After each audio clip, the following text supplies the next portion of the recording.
बंदी छोड़ सतगुरु रामपाल जी परमेश्वर जी की जय हो।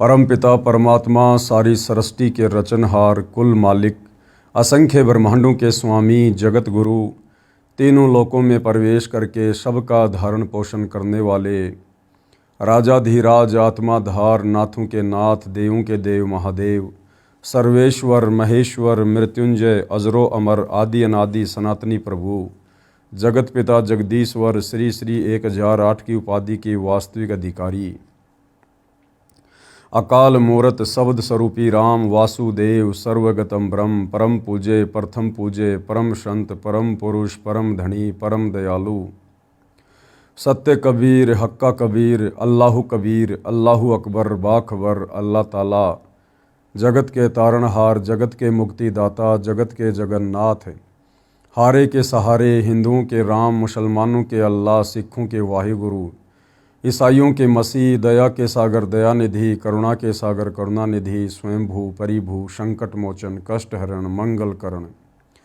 दुख भंजन अविगत कबीर निर्विकार निर्विषम परमात्मा अलय अलेख सतगुरु आदि अनादि सतगुरु असली मर्यादा पुरुषोत्तम असली राम असली कृष्ण असली घनश्याम असली मुरारी राजाओं के राजा महाराजाओं के महाराजा शहंशाहों के शहंशाह सम्राटों के सम्राट भगवानों के भगवान अल्लाहों के अल्लाह प्रभुओं के प्रभु मसीहाओं के मसीह सच्चे वाहिगुरु बाबाओं के बाबा पीरों के पीर सेठों के सेठ जगत सेठ सावलसा सेठ सर्वगुण संपन्न अनंत कोटि कलाओं के स्वामी अनंत कोटि ब्रह्मांडों के नायक योगियों में महायोगी ध्यानियों में महाध्यानी सिद्धों में परम सिद्ध ज्ञानियों में तत्वज्ञानी ब्रह्म ज्ञानी महाज्ञानी परम ज्ञानी सर्वश्रेष्ठ ज्ञानी विज्ञानी युवा कबीर समर्थ कबीर असमवात अमित ओजा सच्चे रहनुमा करीम अल्लाह सुभान अल्लाह दुनिया के अंतिम पैगंबर 8 सितंबर 1951 से गांव धनाना जिला सोनीपत हरियाणा भारतवर्ष की पावन भूमि पे प्रकट रियल कल की भगवान श्री नारायण साकार हरि श्री बाबा साहेब नूर अनंत परमात्मा सच्चे दरवेश सच्चे बाखबर संत श्रोमणी सतगुरु रामपाल जी परमेश्वर जी के चरण कमल में साध संगति से जुड़े हुए देश विदेश से आप और हम सभी सतसेवक भाई बहनों का अनंत कोटि दंडवत प्रणाम। सत्साई भाई और बहनों, बहुत बड़ी मेहर बहुत बड़ी दया पूज्य गुरुदेव भगवान की परमेश्वर रामपाल जी की विशेषकर हिंदू समाज के ऊपर हिंदू समाज में जो भाई बहन परमात्मा प्राप्ति के लिए प्रयत्नशील हैं परंतु वो परमेश्वर तक पहुंच नहीं पा रहे, हमारे अज्ञानी धर्मगुरुओं के द्वारा काल प्रेरणा से जिस प्रकार से शास्त्र विरुद्ध साधना का जाल समाज में फैला रखा है, आत्माएं उस जाल से अंधभक्ति से बाहर निकल नहीं पा रही हैं और ना निकल पाने के कारण सदियों से हमारे पूर्वज भी आज अनेक निकृष्ट योनियों को प्राप्त हैं। कोई प्रेत बना हुआ है, कोई पितृ बना हुआ है, कोई भूत बना हुआ है और हमारे अज्ञानी धर्मगुरु हमारे से भी उनके श्राद्ध निकलवा कर अर्थात भूत पूजा करवा कर उसी योनि में जाने के लिए तैयार कर रहे हैं। तो अब हिंदू समाज से जुड़े भाई बहनों के लिए सतगुरु रामपाल जी के कर कमल से लिखित यह पवित्र पुस्तक हिंदू साहिबान नहीं समझे गीता वेद पुराण एक प्रकार से वरदान साबित हो रही है।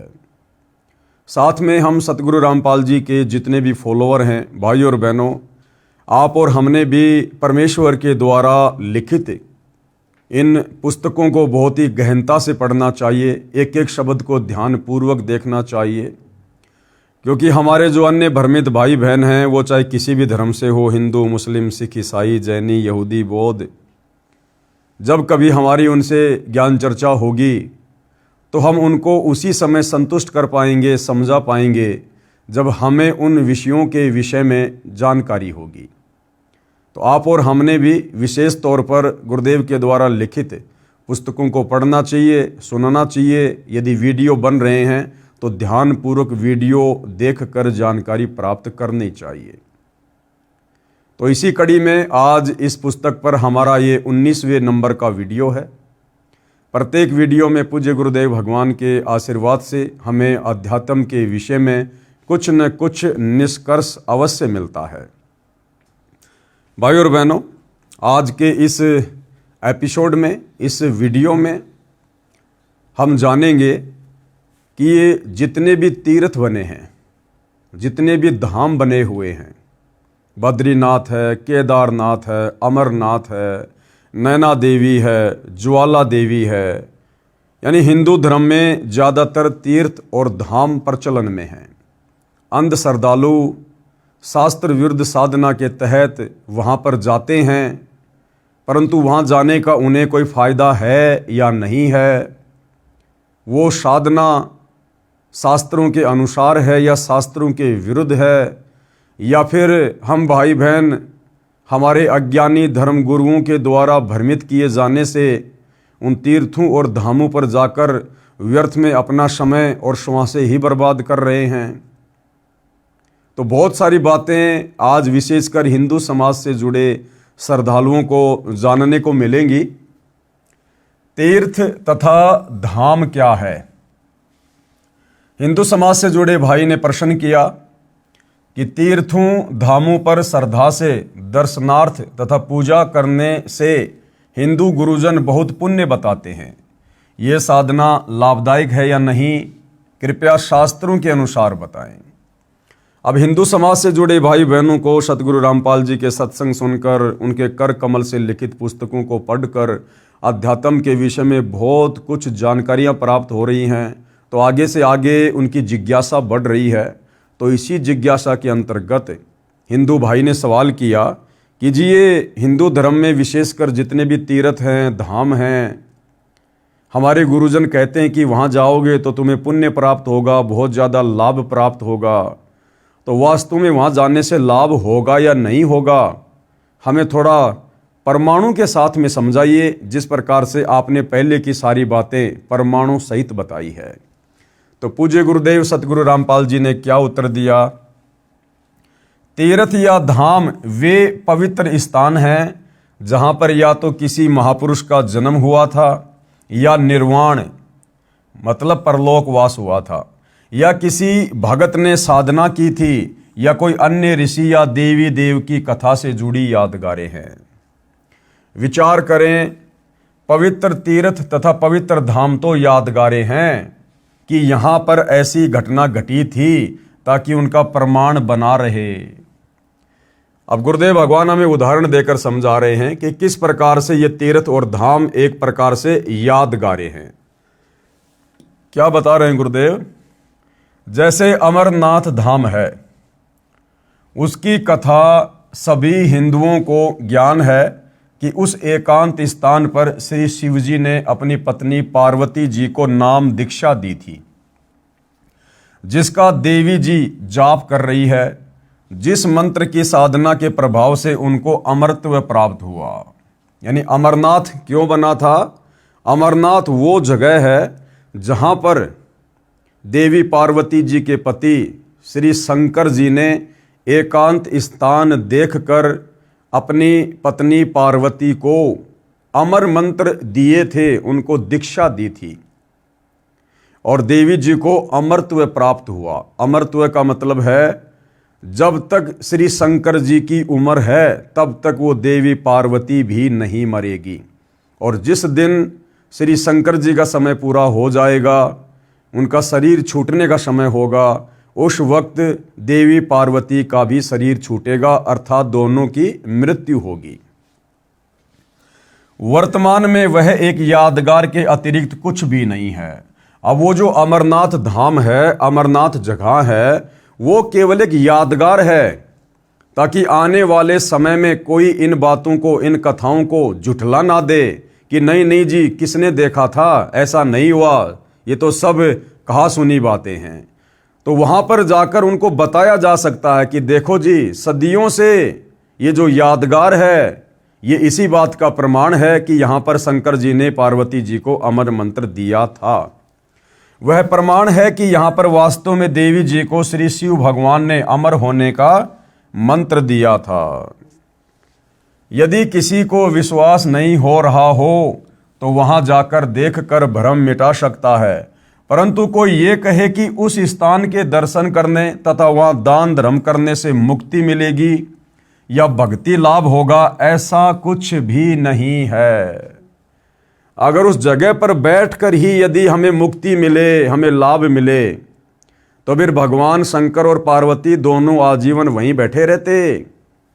उस स्थान को तो केवल श्री शंकर जी ने इतने समय के लिए चुना था ताकि देवी जी को मैं बोलकर वो अमर मंत्र सुना दूं, ताकि उन मंत्रों को कोई और ना सुन सके। इसलिए एकांत जगह देखकर वहां केवल देवी जी को मंत्र दिए गए थे। अब उस अमरनाथ स्थान पर जाने से, वहां पर बसने से, वहां पर दान धर्म करने से, वहां पर भंडारा करने से किसी प्रकार का कोई लाभ साधक को नहीं होने वाला है, क्योंकि उस अमरनाथ से मंत्र लेकर देवी पार्वती ने भी उन मंत्रों का जाप अपने घर पर ही किया था, ना कि उस अमरनाथ वाली जगह पर बैठकर। तो हमारे वहां जाने से हमें भी किसी प्रकार का कोई लाभ नहीं मिलना है। रही बात दान धर्म करने की, आप कहीं पर भी धर्म का कार्य करो, आपको उसका फल मिलेगा, क्योंकि वह आपको शुभ कर्मों में परमात्मा उसी समय लिख देता है। देखो, हम कोई भी अच्छा कार्य कहीं भी करेंगे तो परमात्मा से कुछ भी छुपा हुआ नहीं है। परमात्मा हमारे उस पुण्य वाले अकाउंट में उसको लिख देगा।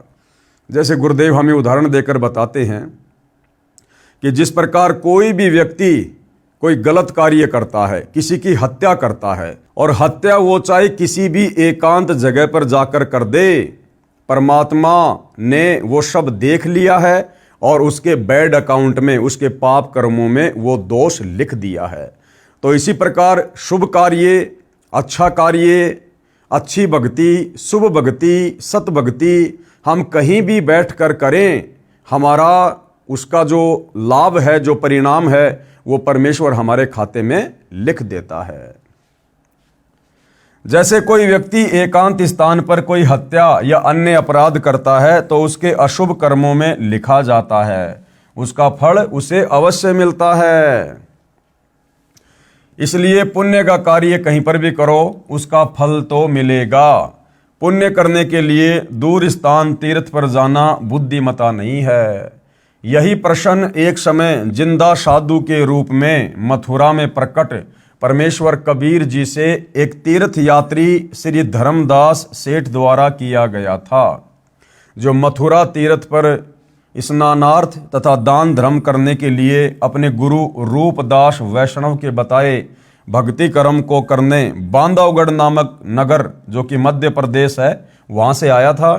परमात्मा ने उसे समझाया था कि यहाँ मथुरा वृंदावन में वर्तमान में श्री कृष्ण जी नहीं है, और विचार कर कि जब श्री कृष्ण जी ही इस स्थान को त्याग कर हजारों किलोमीटर दूर द्वारिका में सपरिवार तथा सर्व यादुओं को लेकर चले गए थे, तो इस स्थान का महत्व ही क्या रह गया।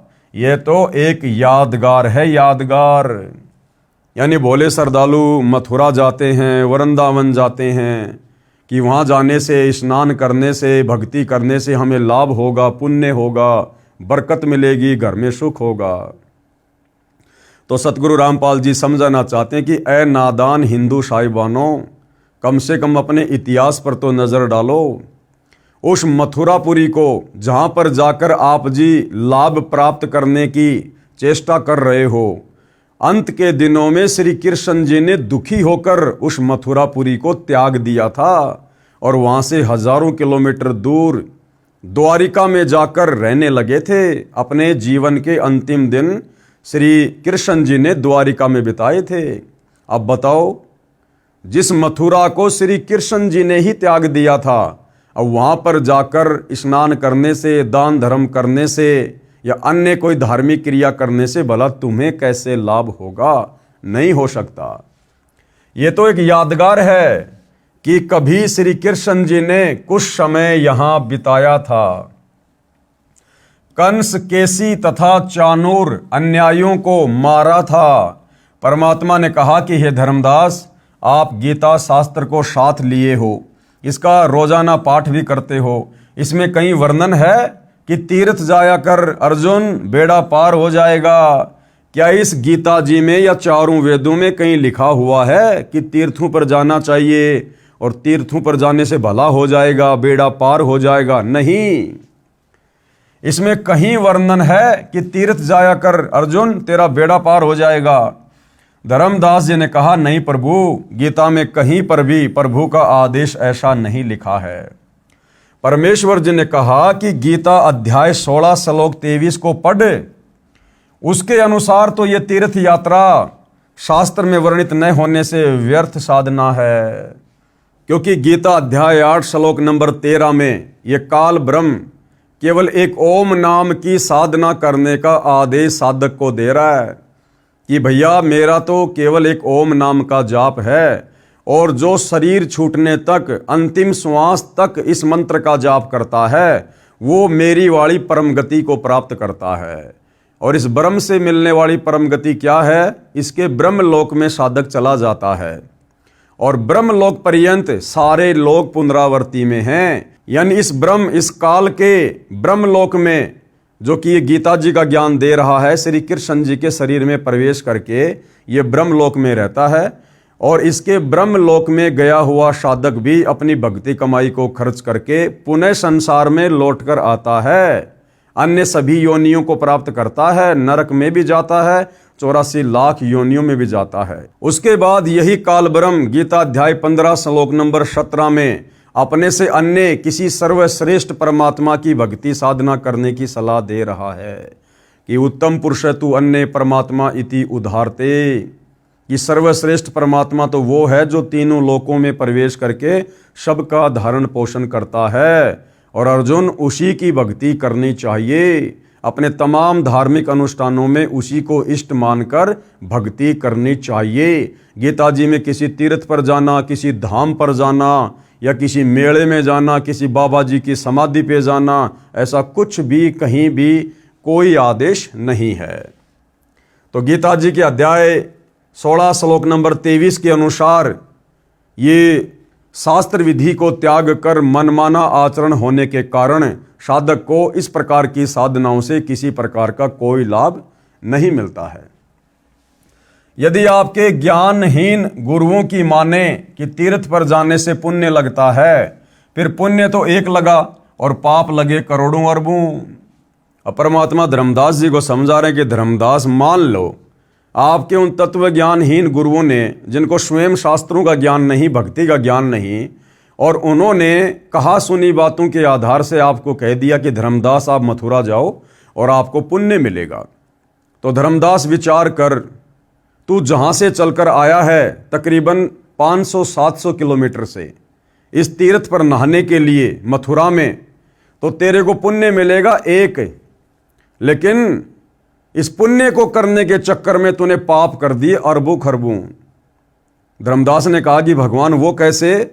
तो परमात्मा ने बताया कि भाई तू बांधवगढ़ से आया है पैदल, और बांधवगढ़ से मथुरा की दूरी कम से कम 700-800 किलोमीटर है, और नादान तूने अपने पैरों के नीचे कितने कीड़ी मकोड़े, सूक्ष्म जीव, चींटियां तूने कितने मार दिए होंगे?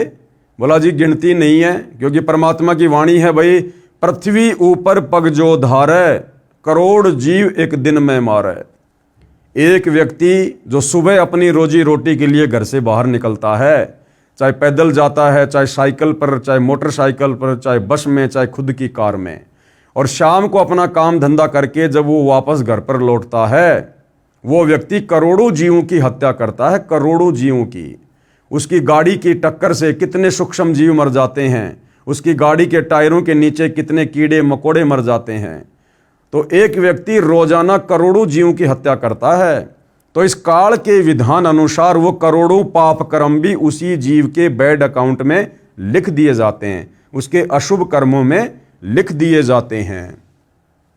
तो परमात्मा ने धर्मदास जी को बताया कि नादान, तुम्हारे भ्रमित धर्म गुरुओं ने तुम्हें इस प्रकार से शास्त्र विरुद्ध साधना पर लगाकर तुम्हें पाप का भागी बना रखा है।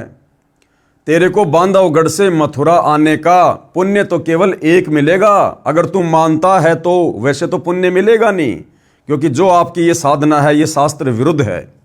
लेकिन फिर भी चलो आपके गुरुओं की बात बड़ी करते हैं, तुझे यहाँ आकर स्नान करने का एक पुण्य मिला, लेकिन तूने पाप कितने कमा लिए। तूने पाप कर्मों की तो मालगाड़ी भर ली जो तेरे से कभी भी उतरने में नहीं आएगी। तो धर्मदास जी सहम गए और परमात्मा जी से आगे आगे और जानने की इच्छा व्यक्त की। फिर पुण्य तो एक लगा और पाप लगे करोड़ों अरबों खरबों। ये सुनकर सेठ धर्मदास अंधश्रद्धा भक्ति करने वाला कांप गया और उसका गला सूख गया। बोला कि हे जिंदा, इतने पाप कैसे लगे, कृपया समझाइए। तो परमेश्वर कबीर जी यानी जिंदा वेशधारी प्रभु यानी जिंदा महात्मा की वेश में परमात्मा धर्मदास जी को मिले थे। परमात्मा ने समाधान इस प्रकार किया, कहा कि हे धर्मदास, आप बांधवगढ़ से मथुरा नगरी में वृंदावन में आए हो। बांधवगढ़ यहाँ से लगभग 250 कोस लगभग 750 किलोमीटर है। वहाँ से यहाँ तक पैरों चलकर आने से आपके द्वारा अनेकों जीव हिंसा हो गई। आपने इस मथुरा तीर्थ के जल में स्नान किया। करोड़ों सूक्ष्म जीव भी तीर्थ के जल में थे जो आपके स्नान करने से रगड़ लगने से मारे गए, तथा आप जी ने भोजन बनाने से पहले जो चौका गारा तथा गाय के गोबर से लीपा उसमें उसी जल का प्रयोग किया, तथा पृथ्वी पर उपस्थित जीव चौका लीपते समय करोड़ों जीव मारे गए। ये सब पाप आपको लगे। आप बताओ कि आप लाभ का सौदा कर रहे हो या घाटे का। धर्मदास जी के मुख से कोई बात नहीं निकली, उत्तर नहीं आया, क्योंकि वह भय के कारण स्तब्ध हो गया था। कुछ क्षण के पश्चात परमात्मा जिंदा वेशधारी के चरणों में गिर गया तथा यथार्थ शास्त्रोक्त भक्ति बताने की याचना की कि हे परमात्मा, मुझे सत्य भक्ति साधना बताओ जो शास्त्रों के अनुसार है। मैं तो बड़ा पाप का भागी बन रहा हूं। परमात्मा कबीर जी ने शास्त्रों में वर्णित साधना करने को बताई तथा अन्य सब आन उपासना यानी पाखंड पूजा त्यागने को कहा कि धर्मदास, ये तीर्थों पे जाना, धामों पे जाना, ये पैदल यात्रा करना, ये कावड़ लेके आना, ये सब शास्त्रों के विरुद्ध होने से तुम्हें पाप का भागी बनाती है, पुण्य तुम्हें नहीं मिलता। धर्मदास जी विवेकी थे, बुद्धिमान थे, ज्ञानवान थे। ढेर सारे प्रश्न उत्तर करके समझ गए, अपने कल्याण का मार्ग जान लिया और अपनी पत्नी को समझाकर सतगुरु कबीर जी से दीक्षा दिलाकर अपना तथा अपने परिवार को शास्त्रोक्त यानी शास्त्रों के अनुसार साधना पर लगाया और भक्ति का पूर्ण लाभ प्राप्त किया। धर्मदास जी को परमेश्वर कबीर जी एक साधु यानी जिंदा बाबा के वेश में मिले थे जो तीर्थों पर भ्रमण कर रहा था तथा सब देवी देवताओं की पूजा किया करता था। कौन? धर्मदास जी। उसे परमेश्वर कबीर जी ने समझाया कि हे धर्मदास, तेरी साधना गलत है। धर्मदास जी ने अनेकों शंकाओं का समाधान जाना, उनमें से एक ये भी थी। अब धर्मदास जी ने परमात्मा से फिर आगे और क्या जानना चाहा अध्यात्म के विषय में, अपनी शंकाओं का समाधान करवाते हुए। वैष्णो देवी, नैना देवी, ज्वाला देवी तथा अन्नपूर्णा देवी के मंदिर की स्थापना। तो धर्मदास जी ने सवाल किया कि वैष्णो देवी, नैना देवी, ज्वाला देवी तथा अन्नपूर्णा देवी आदि पवित्र स्थानों पर अनेकों हिंदू जाते हैं, क्या वहां जाने से भी भक्ति लाभ नहीं है? कि हे परमात्मा, हमारे हिंदू समाज में तो लोग इन तीर्थों पर बिल्कुल अंधे होके जाते हैं, क्या वहां जाने से भी कोई लाभ नहीं है? तो परमेश्वर जी ने क्या उत्तर दिया? उत्तर कबीर जी जिंदा महात्मा का, हे धर्मदास, अभी बताया था कि तीर्थ धामों पर जाने से क्या लाभ हानि होती है, फिर भी सुन। पूरा हिंदू समाज जानता है कि ये पवित्र धर्म स्थान कैसे बने। आप अनजान मत बनो। यानी ये कथाएं तो भाई सबने सुन रखी हैं कि इन तीर्थों की स्थापना कैसे हुई, इन धामों की स्थापना कैसे हुई, हमारे पुराणों में लिखा हुआ है। हमारे धर्मगुरु इन कथाओं में हमें यही तो सब कुछ बताते आ रहे हैं, लेकिन विचार ना उन धर्मगुरुओं ने किया और ना सुनने वाले श्रद्धालुओं ने किया। आप अनजान मत बनो। जिस समय दक्ष पुत्री सती जी अपने पति श्री शिव जी से रूठकर पिता दक्ष जी के पास अपने घर आई, राजा दक्ष ने सती जी का अनादर किया, क्योंकि सती जी ने यानी पार्वती जी ने अपने पिता राजा दक्ष की आज्ञा ना मानकर और शंकर जी को अपने पति के रूप में चुन लिया था। यानी शंकर जी और सती जी ने लव मैरिज की थी और सती जी शंकर जी के साथ में चली गई थी। उसके बाद में एक घटना घटती है, जिस समय विष्णु अवतार श्री रामचंद्र जी को 14 वर्ष का वनवास प्राप्त था और वनवास के दौरान लंका का राजा रावण सीता जी का अपहरण करके ले गया। उधर से श्री रामचंद्र जी अपनी पत्नी वियोग में रो रहे थे, बिलख रहे थे, पेड़ों से लिपट लिपट कर पूछ रहे थे मेरी सीता कहाँ है। जंगली जानवरों से, हिरणों से लिपट लिपट कर पूछ रहे थे मेरी सीता कहाँ है, मेरी सीता कहाँ है। उसी दौरान भाइयों और बहनों, ऊपर से श्री शंकर जी और सती जी दोनों जा रहे थे और श्री रामचंद्र जी को इस प्रकार विलाप करते हुए देखकर सती ने श्री शंकर जी से पूछा कि हे महादेव, ये व्यक्ति कौन है और इस प्रकार से क्यों विलाप कर रहा है, इसको क्या तकलीफ है। तो शंकर जी ने कहा कि देवी, ये भगवान विष्णु है जो रामचंद्र रूप में नारद जी का श्राप भोगने के लिए आए हुए हैं। इनको 14 साल का वनवास मिला था और इनकी पत्नी को लंका के राजा रावण ने छल से हर लिया है और ये अपनी पत्नी के वियोग में इस प्रकार से रो रहे हैं। तो सती को ये बातें सुनकर विश्वास नहीं हुआ और सती ने कहा कि मैं नहीं मानती कि भगवान भी इस प्रकार से रोते होंगे, विलाप करते होंगे आम प्राणी की तरह। तो शंकर जी ने बहुत समझाया कि देख, ये इनकी अपनी कोई लीला है, आप नहीं समझ पाओगी। लेकिन सती ने कहा कि मैं तो इसकी परीक्षा लूंगी, मैं तो सीता जी का रूप बनाकर जाऊंगी और इसकी परीक्षा लूंगी। अगर इन्होंने मुझे पहचान लिया सीता जी के रूप में तो मैं मान जाऊंगी कि ये भगवान विष्णु है, अन्यथा नहीं। तो शंकर जी ने कहा कि तू ये गलती मत कर देना।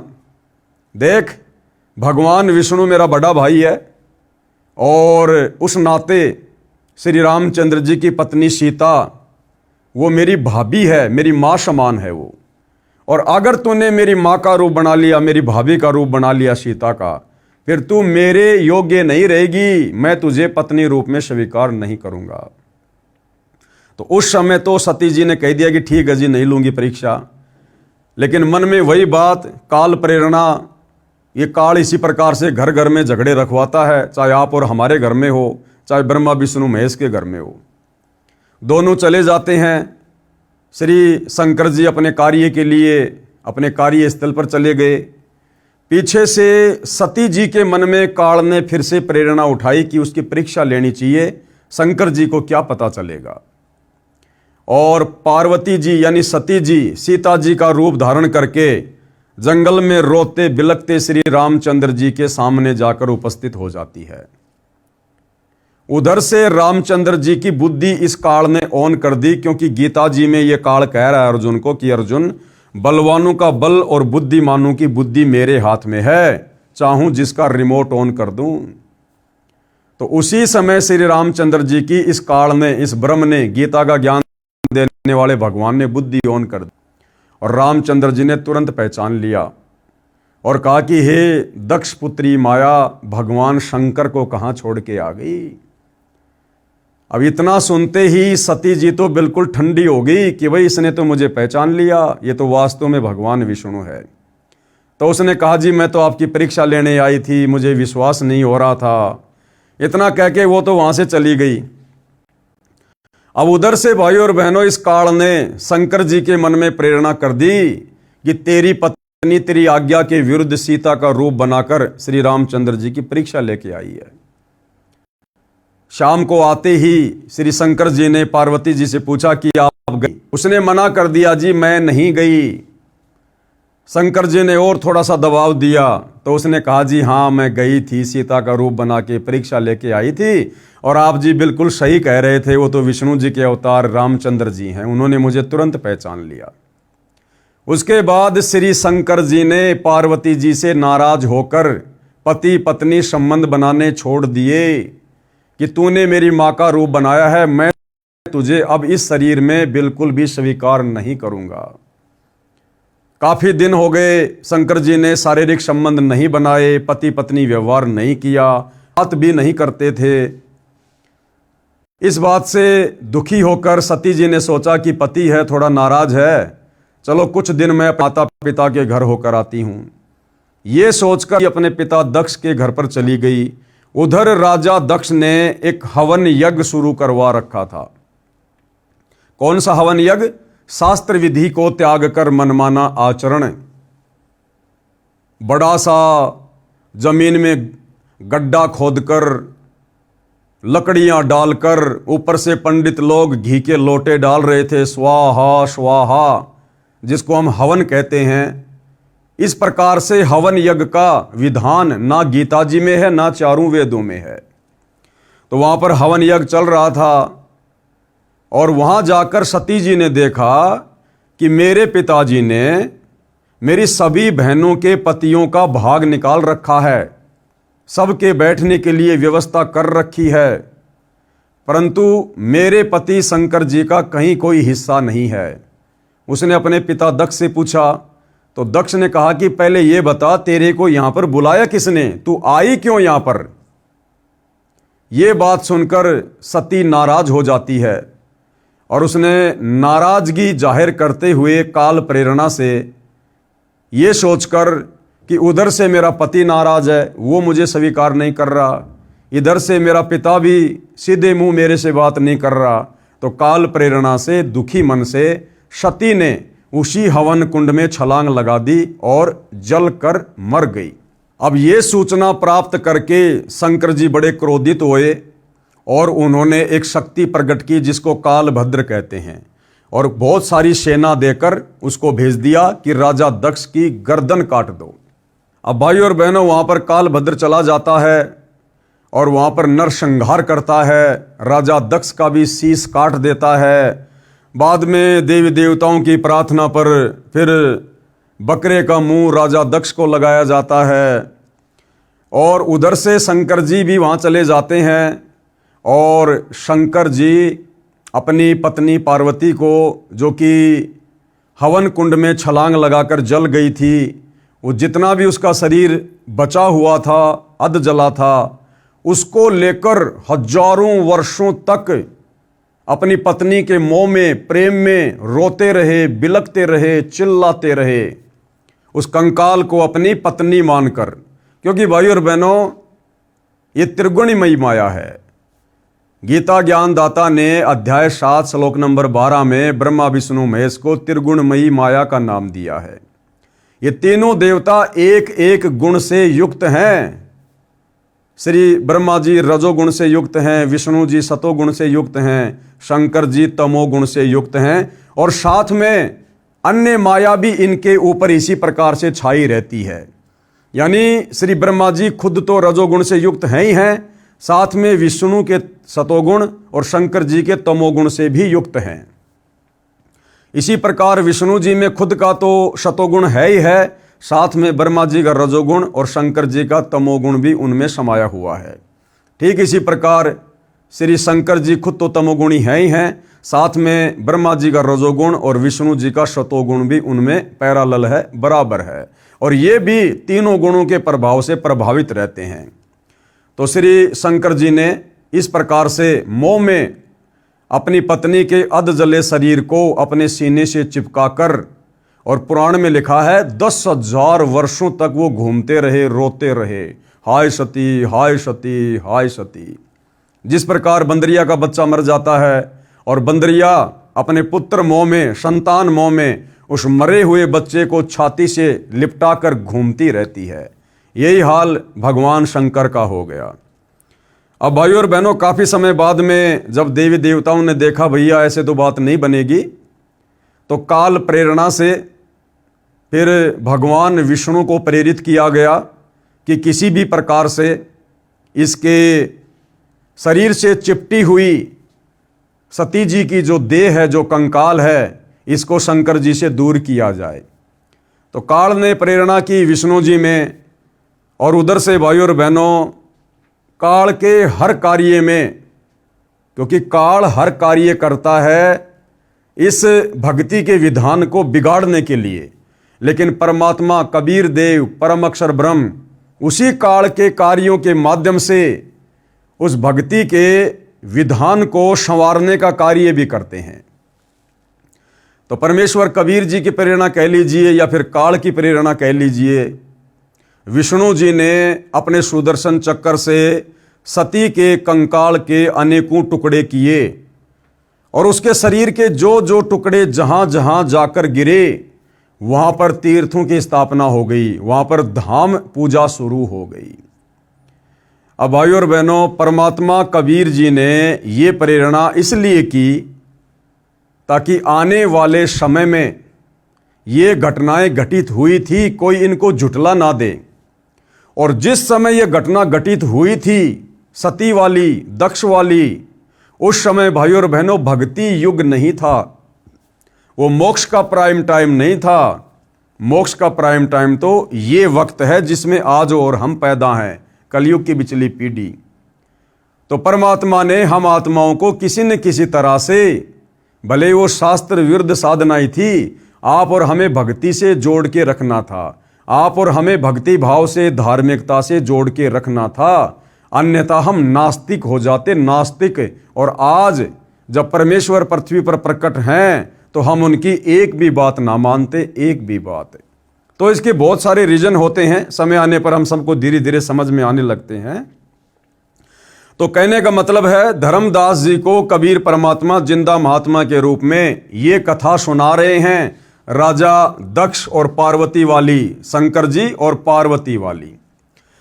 तो राजा दक्ष ने सती जी का अनादर किया। राजा दक्ष उस समय यज्ञ कर रहे थे, बहुत बड़े हवन कुंड में हवन यज्ञ चल रहा था। सती जी अपने पिता की बातों का दुख मानकर हवन कुंड की अग्नि में गिरकर जल मरी। भगवान शिव को पता चला तो उन्होंने बचे हुए नर कंकाल को उठाया तथा पत्नी के वियोग में उसे उठाए फिरते रहे। पत्नी के मोहवश महादुखी थे। बताओ, हमारे भगवान भी शंकर, जिनको महादेव कहते हैं, मृत्युंजय कहते हैं, सर्वेश्वर कहते हैं, भगवान शंकर भी मोह माया के वशीभूत हैं। ये भी काल के जाल से बाहर नहीं है। आपके पुराण में लिखा है कि 10,000 वर्षों तक सती पार्वती जी के कंकाल को लिए घूमते रहे। फिर श्री विष्णु जी ने सुदर्शन चक्र से उस कंकाल यानी अस्थि पिंजर के टुकड़े टुकड़े कर दिए। उस समय श्री शिव जी का मोह भंग हुआ। सती जी के शरीर के भाग कहीं कहीं गिरे। और कहां कहां गिरे सती जी के शरीर के भाग? वैष्णो देवी मंदिर की स्थापना। ये वैष्णो देवी मंदिर की स्थापना कैसे हुई? वैष्णो देवी तीर्थ की स्थापना कैसे हुई? जहां पर देवी का धड़ वाला भाग गिरा, यानी श्री विष्णु जी ने जब सती जी के कंकाल को अपने सुदर्शन चक्र से काटा, तो जहां पर सती जी का जो धड़ वाला हिस्सा है, छाती वाला, जहां वो भाग गिरा पृथ्वी पर, वहां पर यादगार बनाए रखने के लिए श्रद्धालुओं ने धड़ को श्रद्धा के साथ पृथ्वी में दफनाकर उसके ऊपर एक छोटी सी मंदिर नुमा यादगार बना दी। बाद में समय अनुसार इसका विस्तार होता रहा, यानी वहां बड़ा मंदिर बन गया। इस यादगार को देखने और वहां पर पूजा करने जाने से कोई पुण्य नहीं है। अरे वो तो डेड बॉडी का एक हिस्सा है, मर्त शरीर का, अपितु पाप लगता है। क्यों? क्योंकि वो शास्त्र विरुद्ध होने से मनमाना आचरण हो गया। अपितु पाप लगता है जो आने जाने में जीव हिंसा होती है। फिर नैना देवी कैसे बनी? नैना देवी के मंदिर की स्थापना। अब जहां पर सती जी के वो आंखों वाला हिस्सा गिरा, वहां पर नैना देवी के रूप में यादगार स्थापित हो गई। जिस स्थान पर सती पार्वती जी की आंखों वाला शरीर का भाग गिरा, वहां पर भी उसी प्रकार जमीन में दफना कर मंदिर बना दिया, ताकि घटना का प्रमाण रहे, कोई पुराण कथा को गलत न बताए। फिर ज्वाला जी की स्थापना कैसे हुई? जिस स्थान पर कांगड़ा जिले हिमाचल प्रदेश में देवी जी की अधजली जीभ वाला भाग गिरा, उसको श्रद्धा से उस स्थान पर पृथ्वी में उस जीभ को श्रद्धा से दबाकर यादगार रूप में छोटा मंदिर बना दिया। बाद में बहुत बड़ा मंदिर बनाया गया, वह ज्वाला देवी जी का मंदिर है। इस प्रकार से इन मंदिरों की, इन तीर्थों की स्थापना हुई है। और अन्नपूर्णा देवी मंदिर की स्थापना कैसे हुई? जिस स्थान पर सती पार्वती जी के शरीर का नाभि वाला भाग गिरा, उसको श्रद्धा से पृथ्वी में दबाकर उसके ऊपर यादगार रूप में छोटा सा मंदिर बना दिया था। बाद में उसका बहुत विस्तार किया गया और शास्त्र विरुद्ध साधना शुरू कर दी गई। इस प्रकार से ये अन्नपूर्णा देवी मंदिर की स्थापना हुई। अब बताओ वहां पर जाने से क्या लाभ मिलेगा? अब किसी व्यक्ति को शमशान घाट पर ले जाकर दफना दिया जाए या उसको जला दिया जाए और वहाँ उसकी कोई समाधि बना दी जाए और वहाँ जाकर कोई पूजा करने लग जाए, वहाँ कोई पंडित जी बैठ जाए, कोई गुरु जी बैठ जाए, दान दक्षिणा लेने लग जाए और समय आने पर देखा कि भाई यहाँ तो बहुत श्रद्धालु आ रहे हैं, धीरे धीरे मंदिर का विस्तार कर दिया, समाधि को बहुत बड़ा रूप दे दिया और आम आदमी सोचे कि वहाँ जाने से लाभ मिलेगा क्योंकि वहाँ तो दुनिया जा रही है। तो भाइयों और बहनों, ये केवल अंधश्रद्धा है, शास्त्र विरुद्ध भक्ति है। वहाँ जाने का लाभ कोई नहीं, बल्कि वहाँ आने जाने में जितनी जीव हत्या हम कर रहे हैं वो पाप हमारे अशुभ कर्मों में काल लिख देगा, वो फिर हमें भोगने पड़ेंगे। ये सब प्रमाण रूप हैं, यानी ये सब यादगार हैं और ये यादगारें परमात्मा ने इसलिए बनवाई ताकि आगे चलकर इस वर्तमान कलयुग के समय में, जहां व्यक्ति एक तरफ तो वैसे ही भक्ति और भगवान से कोसों दूर बैठा होगा, और अगर इस प्रकार की यादगारें ना हों और जब कोई ये कथा सुनाएगा तो कोई भी व्यक्ति उन कथाओं पर विश्वास नहीं करेगा कि भाई तू डींग मार रहा है, ऐसा कोई प्रमाण है तेरे पास में, ऐसी कोई यादगार है वहां पर। इसलिए परमात्मा ने भक्ति को जीवित रखने के लिए, हमारी धार्मिकता को बनाए रखने के लिए, हमें आस्थावान बनाए रखने के लिए इस प्रकार की यादगारें परमपिता परमेश्वर जी ने बनवाई थी। विचार करो, ऐसे स्थानों पर भक्ति व पूजा तथा पुण्य प्राप्त करने के लिए जाना शास्त्र विरुद्ध होने से हानिकारक है, इसलिए यह व्यर्थ है। यदि किसी को पुराणों में लिखी घटना पर विश्वास न हो तो देखने जाओ तो जाओ, लेकिन पुण्य के स्थान पर जीव हिंसा का पाप ही प्राप्त होगा। जो आने जाने के दौरान पैरों या गाड़ी घोड़े के नीचे दबकर मरेंगे, इसी प्रकार अन्य दर्शनीय स्थल आदि आदि जैसे बद्रीनाथ, केदारनाथ, जगन्नाथपुरी, द्वारिकापुरी आदि आदि पर किसी आध्यात्मिक लाभ के लिए जाना अंधश्रद्धा है, भक्ति के अतिरिक्त कुछ भी नहीं है। यानी अंधश्रद्धा भक्ति के अतिरिक्त कुछ भी नहीं है। तो गुरुदेव कहते हैं भले आप इन पुराणों की सत्यता के लिए उन तीर्थों पर जाना चाहो देखने के लिए तो जाओ, आपकी मर्जी है, लेकिन आपको लाभ किसी प्रकार का कोई नहीं मिलेगा, उल्टा आपको हानि प्राप्त होगी। आप हिंसा के भागी बनेंगे और आपके बैड अकाउंट में काल ये सारे पाप कर्म लिख देगा। और भाइयों और बहनों, ये सारी यादगारें केवल वर्तमान समय तक के लिए ही परमात्मा ने सुरक्षित रखनी थी, ताकि हम इन तमाम प्रकार की घटनाओं पर यकीन कर सकें और तुरंत तत्वदर्शी संत से आगे का ज्ञान लेकर शत भक्ति शुरू कर सकें। इसलिए सतगुरु रामपाल जी से तत्व ज्ञान समझ में आने के बाद उनके फॉलोवर ने कभी भी ऐसी जगहों पर भूल कर भी नहीं जाना चाहिए, दर्शन के लिए भी नहीं जाना चाहिए, पुण्य प्राप्ति तो बहुत दूर की बात है। केदारनाथ मंदिर भारत में तथा पशुपति नाथ मंदिर नेपाल में कैसे बना? अब ये क्या रहस्य है कि जो केदारनाथ मंदिर है वो भारत में है तथा पशुपति नाथ मंदिर नेपाल में है? इतना लंबा डिस्टेंस कैसे, इतनी लंबी दूरी कैसे? तो इसके लिए भी गुरुदेव भगवान हमें एक कथा सुना रहे हैं कि केदारनाथ मंदिर कैसे बना और नेपाल में पशुपति नाथ मंदिर की स्थापना कैसे हुई। महाभारत में कथा है कि पांचों पांडव युधिष्ठिर, अर्जुन, भीम, नकुल व सहदेव जीवन के अंतिम समय में हिमालय पर्वत पर तप कर रहे थे। अब बताओ, तप करना ना वेदों में लिखा है ना गीता जी में लिखा है। और भाइयों और बहनों, तप करने के लिए खुद गीता का ज्ञान देने वाला काल भगवान मना कर रहा है। अब बहुत सारे भाई बहन जो ये कहते हैं कि भाई गीता का ज्ञान श्री कृष्ण जी ने बोला है, चलो आपकी बात बड़ी करते हैं, गीता का ज्ञान श्री कृष्ण जी ने बोला है, लेकिन गीता का ज्ञान देते समय श्री कृष्ण जी तो तप करने के लिए मना कर रहे हैं। श्री कृष्ण जी तो कह रहे हैं भैया तप करने वाला मुझे दुखी करता है, तप करने वाला मुझे दुखी करता है। अब यहां पर श्री कृष्ण जी पांडवों को खुद तप करने की सलाह दे रहे हैं कि भैया पांडवों, महाभारत के युद्ध में तुमने जो बंधुघात किया था, जो करोड़ों सैनिक मरवाए हैं, उनका पाप तुम्हारे ऊपर चढ़ा हुआ है। अगर तुम वो पाप धोना चाहते हो तो सारे के सारे पांडव अंतिम समय में हिमालय में जाकर तपस्या करके गल जाओ, समाप्त हो जाओ, शरीर छोड़ दो। तो एक तरफ तो तुम्हारे श्री कृष्ण जी गीता जी में तप करने को मना कर रहे हैं और दूसरी तरफ तुम्हारा वही कृष्ण पांडवों को तप करने की सलाह दे रहा है। तो ये दोगली बात कैसे? तो ये दोगली बात नहीं है। श्री कृष्ण जी को तत्व ज्ञान नहीं था। श्री कृष्ण जी का धार्मिक गुरु दुर्वासा था और दुर्वासा खुद शास्त्र विरुद्ध साधना करता था, घोर तप करता था।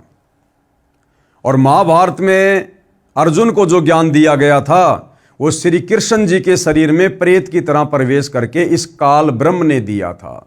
इसके अलावा भाई और बहनों और भी बहुत सारे रहस्य हैं कि वो तप करने से काल दुखी होता है या फिर वो पूर्ण परमात्मा सत्य पुरुष कबीर देव दुखी होता है। खैर ये बातें आपको धीरे धीरे समझ में आएंगे जब आप अध्यात्म में आगे बढ़ेंगे।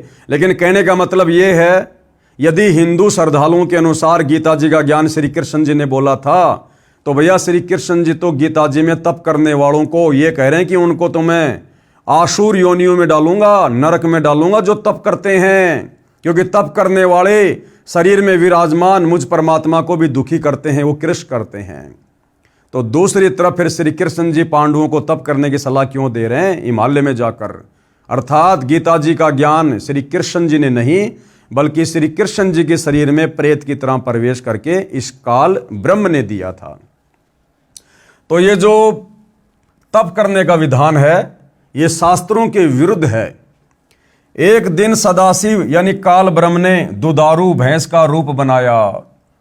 जब पांचों पांडव हिमालय क्षेत्र में तप आदि कर रहे थे तो उस समय ये जो काल ब्रह्म है जिसने गीता जी का ज्ञान दिया है, जो ब्रह्मा विष्णु महेश का पिता है, ज्योति निरंजन, जो गुप्त रहता है, अपने काल रूप में किसी को दर्शन नहीं देता, परंतु भ्रमित यही करता है भक्ति और भगवान के नाम पर, साधनाओं के नाम पर।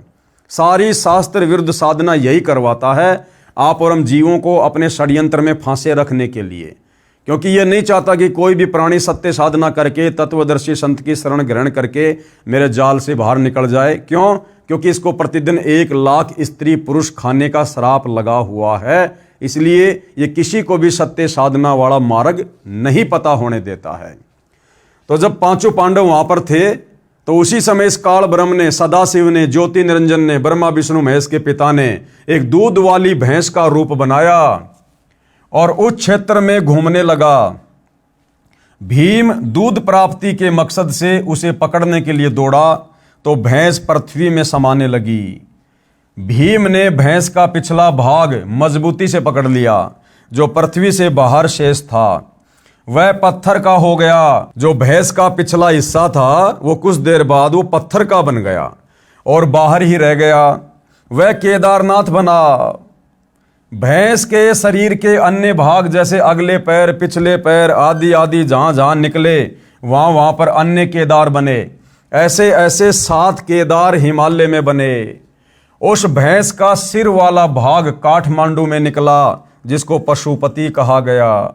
उसके ऊपर मंदिर बना दिया गया। उस भैंस के पिछले भाग पर तथा अन्य अंग जहां जहां निकले उनको केदार नाम देकर यादगार बना दी गई थी कि यह पौराणिक घटना सत्य है। ये साक्षी है। सब मंदिर किसी न किसी कथा के साक्षी हैं, परंतु पूजा करना गलत है। अब बताओ भाई, उस केदारनाथ में जाकर भैंस का पिछला हिस्सा जो टट्टी पेशाब का हिस्सा है, मलमूत्र का हिस्सा है, उस भैंस के पिछले भाग को पूजने से क्या मिलेगा जो पत्थर की शिला है? ये विचार करने की बात है।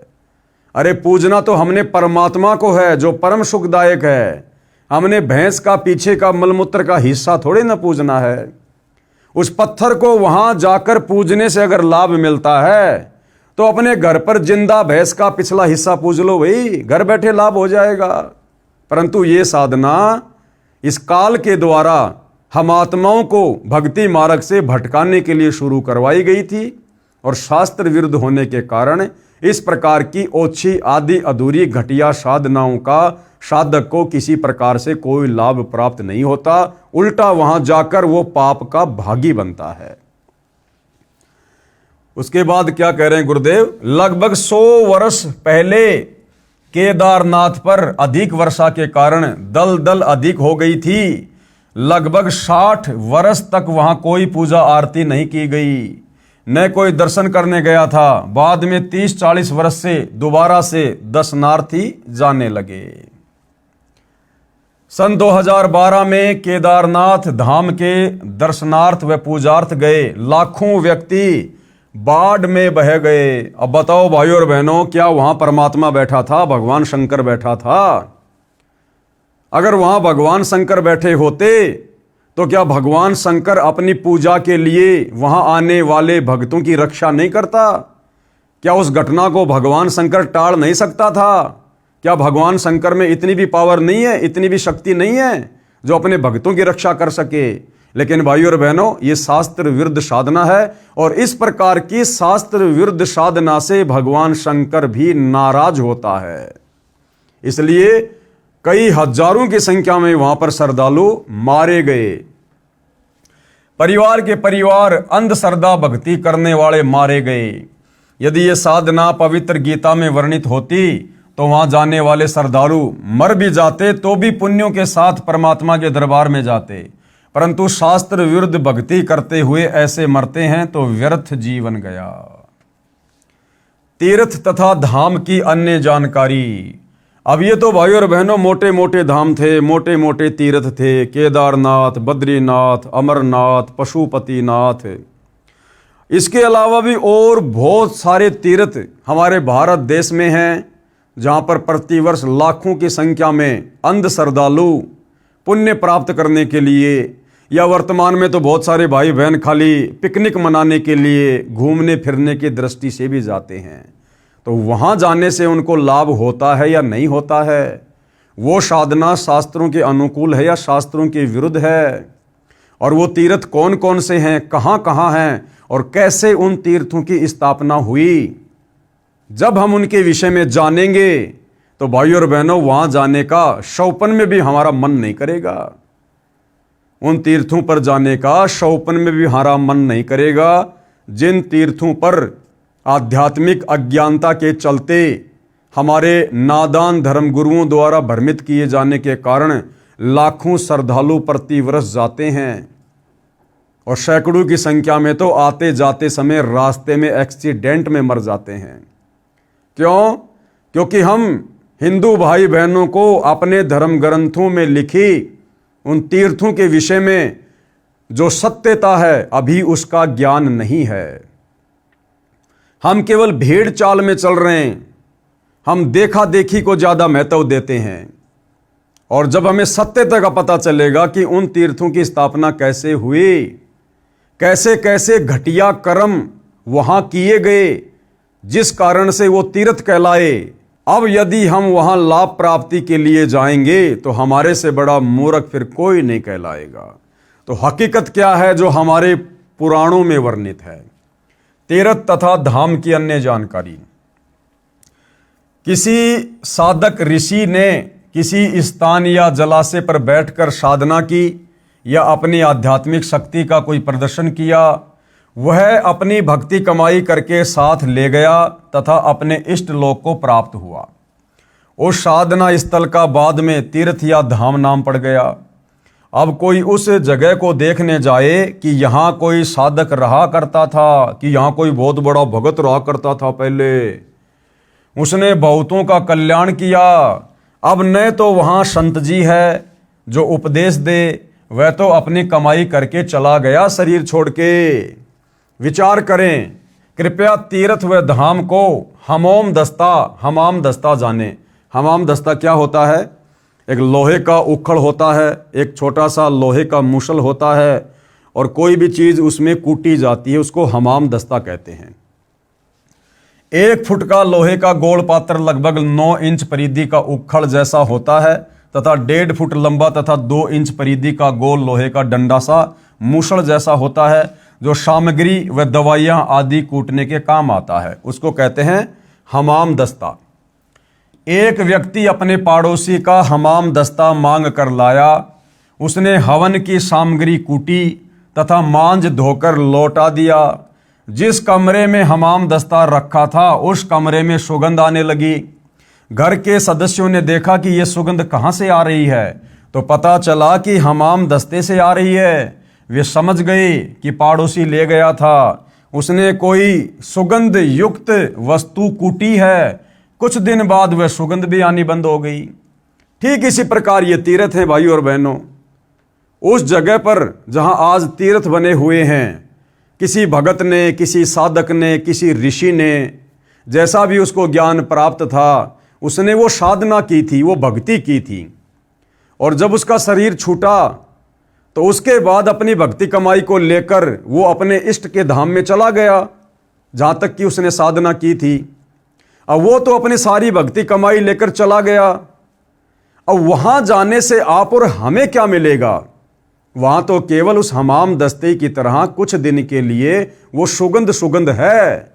हम ही अपने मन में सोच लेते हैं कि हाँ, बड़ा आनंद आया, बड़ी अच्छी जगह है, बड़ा सुंदर वातावरण है, एकांत जगह है। परंतु भाइयों और बहनों, जो मूल वस्तु थी, जिस प्रकार हमाम दस्ते में जड़ी बूटी कूटी, वो तो पड़ोसी ने रख ली और साफ करके वापस लौटा दिया। अब उसके घर में भी 2-4 दिन तो वो सुगंध रही और धीरे धीरे वो भी समाप्त हो गई। तो इन तीर्थों को बने हुए भाइयों और बहनों हजारों वर्ष हो चुके हैं, हजारों वर्ष। और अब तो उन तीर्थों पर वो गंध भी नहीं है, वो सुगंध भी नहीं है, वो भी समाप्त हो चुकी है। तो भला हमें वहां जाने से क्या लाभ मिलेगा? मतलब टोटल देखा देखी हो रही है, देखा देखी। कुछ दिन बाद वह सुगंध भी आनी बंद हो गई। इसी प्रकार तीर्थ व धाम को एक हमाम दस्ता जानो। जैसे सामग्री कूटने वाले ने अपनी सर्व वस्तु पहुंच कर रख ली, खाली हमाम दस्ता लौटा दिया। अब कोई उस हमाम दस्ते को सूंघ कर ही कृतार्थ माने तो नादानी है। उसको भी सामग्री लानी पड़ेगी, तब पूर्ण लाभ होगा। ठीक इसी प्रकार किसी धाम व तीर्थ पर रहने वाला वो पवित्र आत्मा तो राम नाम की सामग्री कूटकर यानी भक्ति करके झाड़ पहुंचकर अपनी सारी भक्ति साधना की कमाई को साथ ले गया। बाद में अनजान श्रद्धालु उस स्थान पर जाने मात्र से कल्याण समझे तो उनके मार्गदर्शक यानी गुरुओं की शास्त्र विधि रहित बताई साधना का ही परिणाम है। उस महान आत्मा संत की तरह प्रभु साधना करने से ही कल्याण संभव है, उन तीर्थों पर जाने से नहीं। जिस प्रकार उन तीर्थों वाली जगह पर पहले वो साधु महात्मा ऋषि बैठकर भक्ति किया करता था, हमने भी उसी प्रकार से भाई भक्ति करनी पड़ेगी, तब हमें लाभ प्राप्त होगा। खाली उस जगह को देखने मात्र से कोई लाभ नहीं है। उसके लिए तत्वदर्शी संत की खोज करके उससे उपदेश लेकर आजीवन भक्ति करके मोक्ष प्राप्त करना चाहिए। शास्त्र विधि अनुकूल सत साधना मुझ दास रामपाल दास के पास उपलब्ध है, कृपया निःशुल्क प्राप्त करें। अब आगे गुरुदेव क्या समझा रहे हैं? तीर्थ स्थापना के प्रमाण। अब ये जितने भी तीर्थ धाम हैं नदियों के किनारे या तालाबों के किनारे, क्योंकि पहले हमारे साधु संत महात्मा ऋषिजन जो अपनी नादानी और अज्ञानता के चलते और घर परिवार को त्याग कर कर्म सन्यासी बनकर, जो कि गीता जी के विरुद्ध है, ये भक्ति करने के लिए जंगलों में चले जाया करते थे, किसी नदी के किनारे चले जाया करते थे और वहाँ बैठकर अपनी साधना किया करते थे जैसा भी उनको प्राप्त थी। और उनके मरने के बाद में वहाँ पर वो तीर्थ बन गए, वो धाम बन गए। तो इन तमाम प्रकार के धामों की, तीर्थों की, जहाँ पर आज ज़्यादातर हिंदू समाज अज्ञानता में भटक रहा है, इनकी स्थापना कैसे हुई? जब हम इनकी स्थापना के बारे में जानेंगे भाइयों और बहनों, हमारे धर्मशास्त्रों में लिखा हुआ पढ़ेंगे, हमें शर्म आएगी, शर्म। और वहाँ जाकर हमें सद्बुद्धि आएगी या हम दुर्बुद्धि का शिकार होंगे, वो भी हमें पता चलेगा। सबसे पहले है शुक्र तीर्थ कैसे बना। शुक्र तीर्थ श्री ब्रह्मा पुराण लेखक कृष्णदेवपायन अर्थात वेद व्यास जी प्रकाशक, गीता प्रेस गोरखपुर, पेज नंबर 167 168 पर भृगु ऋषि का पुत्र कवि अर्थात शुक्र ने गौतमी नदी के उत्तर तट पर जहां भगवान महेश्वर की आराधना करके विद्या पाई थी, वह स्थान शुक्र तीर्थ कहलाता है। अब बताओ, उसने तो वहां बैठकर अपनी भक्ति की और जो भक्ति कमाई करी मरने के बाद अपने साथ लेकर चला गया। और वहां जाकर हमें कैसे लाभ मिलेगा, हमें कैसे फायदा मिलेगा? भाई जैसे कहीं कोई सत्संग चल रहा है, महाराज जी सत्संग कर रहे हैं और वहां पर खीर और हलवा बनाने के लिए एक भट्ठी बनाई गई, खीर बनाई गई, हलवा बनाया गया और वो सत्संग 2 या 3 दिन का चला। लोगों ने सत्संग भी सुना और साथ में बढ़िया बढ़िया भोजन भी खाया, हलवा खाई, खीर खाई।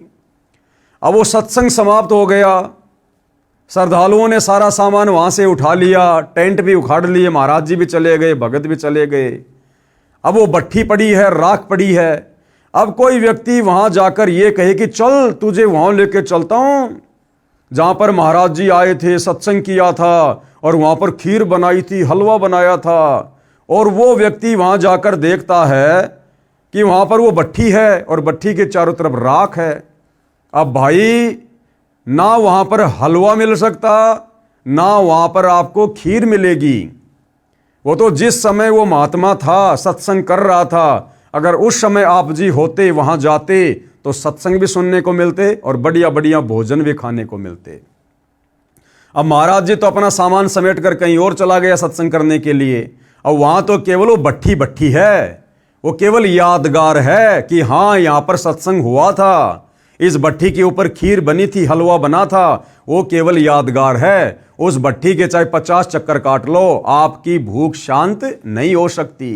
तो इसी प्रकार ये जितने भी तीर्थ हैं, धाम हैं, वहां पर किन किन लोगों ने कैसी कैसी घटनाओं को जन्म दिया, क्या क्या घटनाएं घटित हुई, किसी ने अच्छे कार्य किए, किसी ने बुरे कार्य किए, उसके बाद वो तो शरीर छोड़ के चले गए और पीछे से हमारे नादान धर्मगुरुओं ने काल प्रेरणा से हमें अध्यात्म के नाम पर भटकाने के लिए उनको तीर्थों का नाम देकर और अपनी धार्मिक पूजाएं शुरू करवा दी, अपनी पेट पूजा के लिए वहां पर एक प्रकार से धार्मिक धंधा शुरू करवा दिया। तो इस प्रकार से ये शुक्र तीर्थ की स्थापना हुई थी, जहां पर वर्तमान में जाने से हमें किसी प्रकार का कोई लाभ नहीं है। अब आगे ध्यान से पढ़ना भाइयों और बहनों। सरस्वती संगम तीर्थ तथा पुरूरव तीर्थ, इनकी स्थापना कैसे हुई, जहां पर लाखों श्रद्धालु प्रति वर्ष जाते हैं। श्री ब्रह्मा पुराण पेज नंबर 172 173 पर ये प्रमाणित बातें हैं। सतगुरु रामपाल जी ने अपने हाथ से, अपने तरफ से एक भी मनमुखी बात, एक भी मनमुखी शब्द नहीं लिखा है।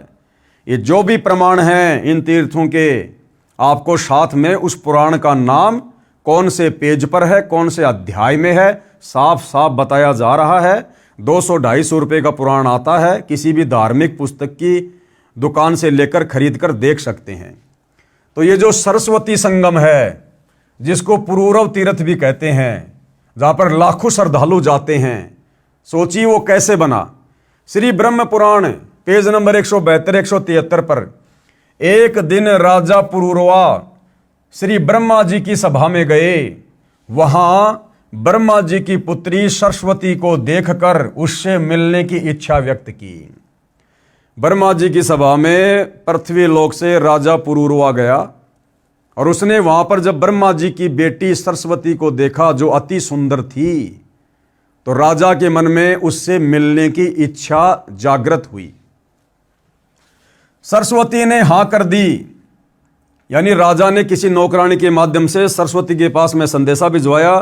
तो ब्रह्मा जी की बेटी सरस्वती ने और उस राजा के साथ मिलने की इच्छा मतलब स्वीकृति दे दी, यस कर दिया। और दोनों कहां मिले? सरस्वती नदी के किनारे पर सरस्वती तथा पुरूरवा ने अनेक वर्षों तक संभोग यानी सेक्स किया। ब्रह्मा जी की बेटी, जिस ब्रह्मा जी ने आप लोग कहते हो सृष्टि की रचना करी है, उस ब्रह्मा जी की बेटी सरस्वती यानी शारदा, जो वीणा वाणा बजाती है, स्कूलों में सुबह सुबह उसकी आरती करवाई जाती है, जय माँ शारदे, जय माँ शारदे, हे माँ सरस्वती, हे माँ सरस्वती। वह सरस्वती, वो शारदा है ये। और क्या किया उन्होंने? अपने पिता उस ब्रह्मा की आज्ञा के बिना चोरी छुपे उस राजा के साथ में ब्रह्मा जी की बेटी सरस्वती शारदा उस सरस्वती नदी के किनारे चली जाती है और हजारों वर्षों तक दोनों वहां पर शारीरिक संबंध बनाते हैं, सेक्स करते हैं। जिस प्रकार वर्तमान में लड़के और लड़कियां लिव इन रिलेशनशिप में रहते हैं, तो भैया ये परंपरा तो बहुत पहले से चली आ रही है, देवी देवताओं के समय से। सरस्वती नदी के तट पर सरस्वती तथा पुरूरवा ने अनेक वर्षों तक संभोग यानी सेक्स किया। एक दिन ब्रह्मा ने उनको विलास करते देख लिया। एक दिन ब्रह्मा जी ने अपनी बेटी सरस्वती को और उस राजा पुरूरवा को शारीरिक संबंध करते समय, सेक्स करते समय देख लिया, पकड़ लिया। अपनी बेटी को श्राप दे दिया। ब्रह्मा जी ने श्राप दे दिया सरस्वती को। क्या? वह नदी रूप में समा गई। जहां पर पुरूरवा तथा सरस्वती ने संभोग किया था, यानी कई वर्षों तक शारीरिक संबंध बनाते रहे, वो कुकर्म करते रहे, वह पवित्र तीर्थ सरस्वती संगम नाम से विख्यात हो गया। जहां पर पुरूरवा ने महादेव की भक्ति की, वह स्थान पुरूरवा तीर्थ नाम से विख्यात हुआ। अब बताइए भाइयों और बहनों, ऐसी गंदी हरकत से जिस सरस्वती तीर्थ का जन्म हुआ, उस तीर्थ पर जाने से, पूजा करने से, भक्ति करने से क्या कभी हमें सद्बुद्धि मिलेगी? हम उल्टा दुर्बुद्धि का शिकार होंगे। यदि हम अपने बच्चों को उन तीर्थों पर लेकर जाएंगे और यदि ये कथा उनको सुनाएंगे, क्योंकि तीर्थ पर जाएंगे तो तीर्थ के विषय में जानने की इच्छा तो होती है ना, तो गाइड लोग क्या बताएंगे? यही कथा सुनाएंगे कि भैया सरस्वती तीर्थ की स्थापना कैसे हुई, तो यही विषय वासना की कहानी सुनाई जाएगी, ये कामसूत्र की बातें सुनाई जाएंगी। तो सोचिए आपके मन में क्या गंदे विचार उत्पन्न होंगे, आपके बच्चों के मन में क्या गंदे विचार उत्पन्न होंगे। आपको क्या मिला वहां जाकर, भक्ति या बकवाद? इसलिए सतगुरु रामपाल जी इन सभी तीर्थों पर, धामों पर ना जाने की सलाह देते हैं, क्योंकि ये शास्त्र विरुद्ध साधना है। गीता अध्याय 16 श्लोक 23 के अनुसार शास्त्र विधि को त्याग के जो मनमाना आचरण किया जाता है, उससे ना कोई लाभ मिलता है, ना कोई सिद्धि मिलेगी, ना कोई रिद्धि मिलेगी और ना अंत में मोक्ष मिलेगा। तो ये है भाइयों और बहनों सरस्वती संगम तीर्थ की कहानी। आगे देखिए 3 नंबर, वृद्धा संगम तीर्थ। इस वृद्धा संगम तीर्थ की नींव कैसे पड़ी? श्री ब्रह्म पुराण पेज नंबर 173 से 175। एक गौतम ऋषि थे, उनका 1000 वर्ष की आयु तक विवाह नहीं हुआ। वह वेद ज्ञान भी नहीं पढ़ा था, केवल गायत्री मंत्र याद था, उसी का जाप करता था। एक दिन वह एक पर्वत पर एक गुफा में गया।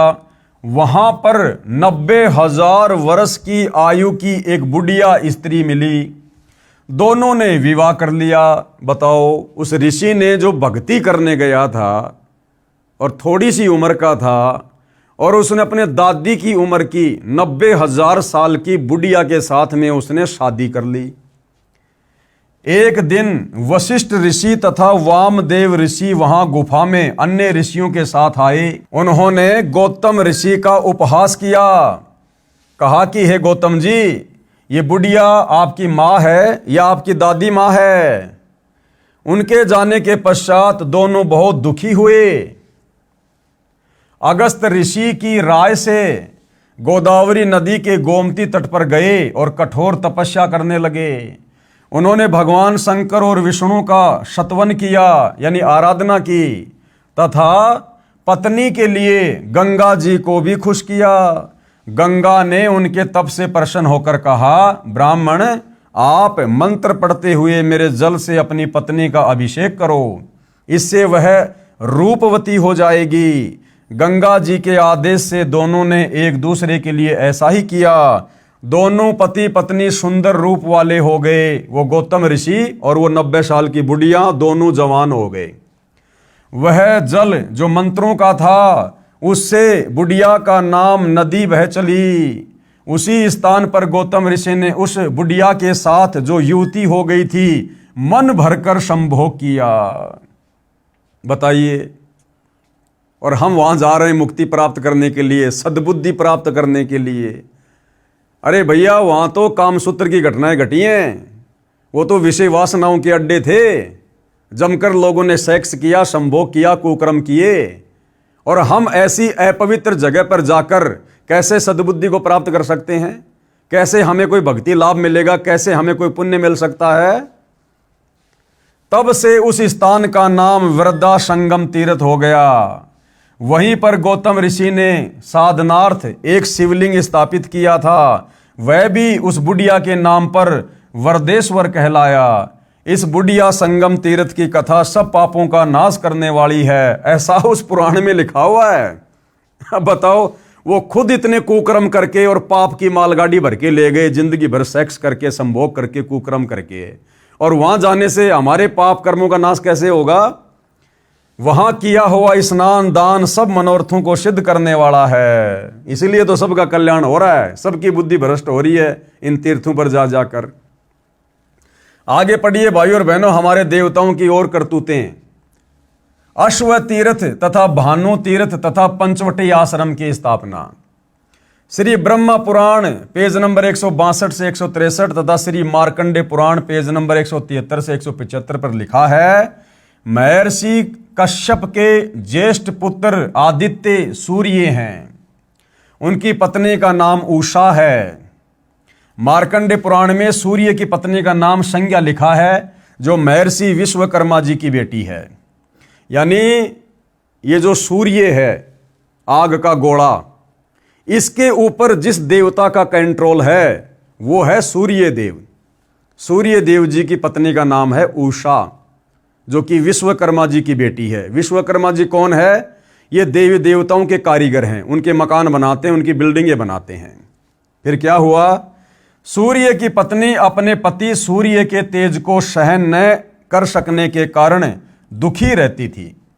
एक दिन अपनी सिद्धि शक्ति से अन्य स्त्री अपनी ही स्वरूप की उत्पन्न की, उसे कहा, आप मेरे पति की पत्नी बनकर रहो, तेरी तथा मेरी शकल समान है।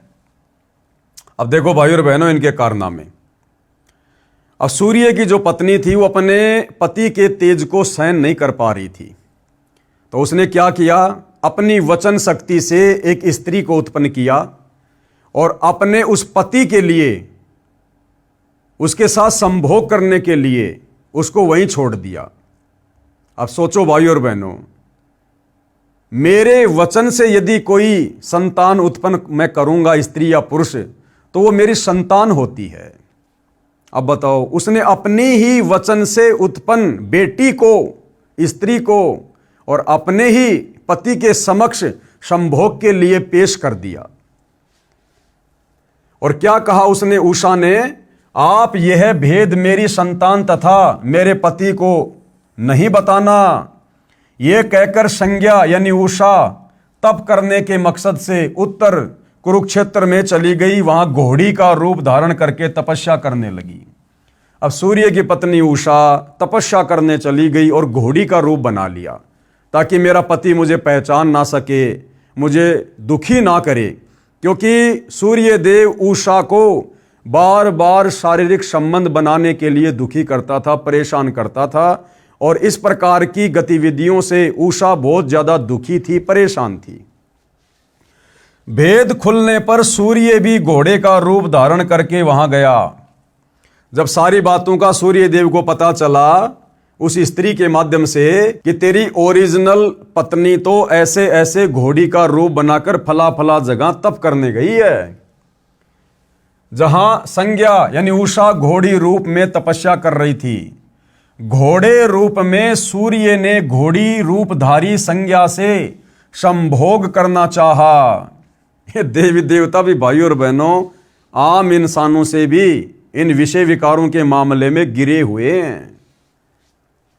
उषा यानी संज्ञा घोड़ी रूप में वहां से भागकर गौतमी नदी के तट पर आई और घोड़ा रूपधारी सूर्य ने भी पीछा किया।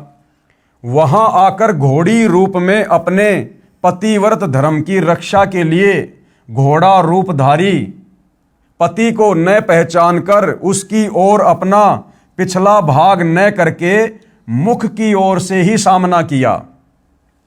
दोनों की नासिका मिली।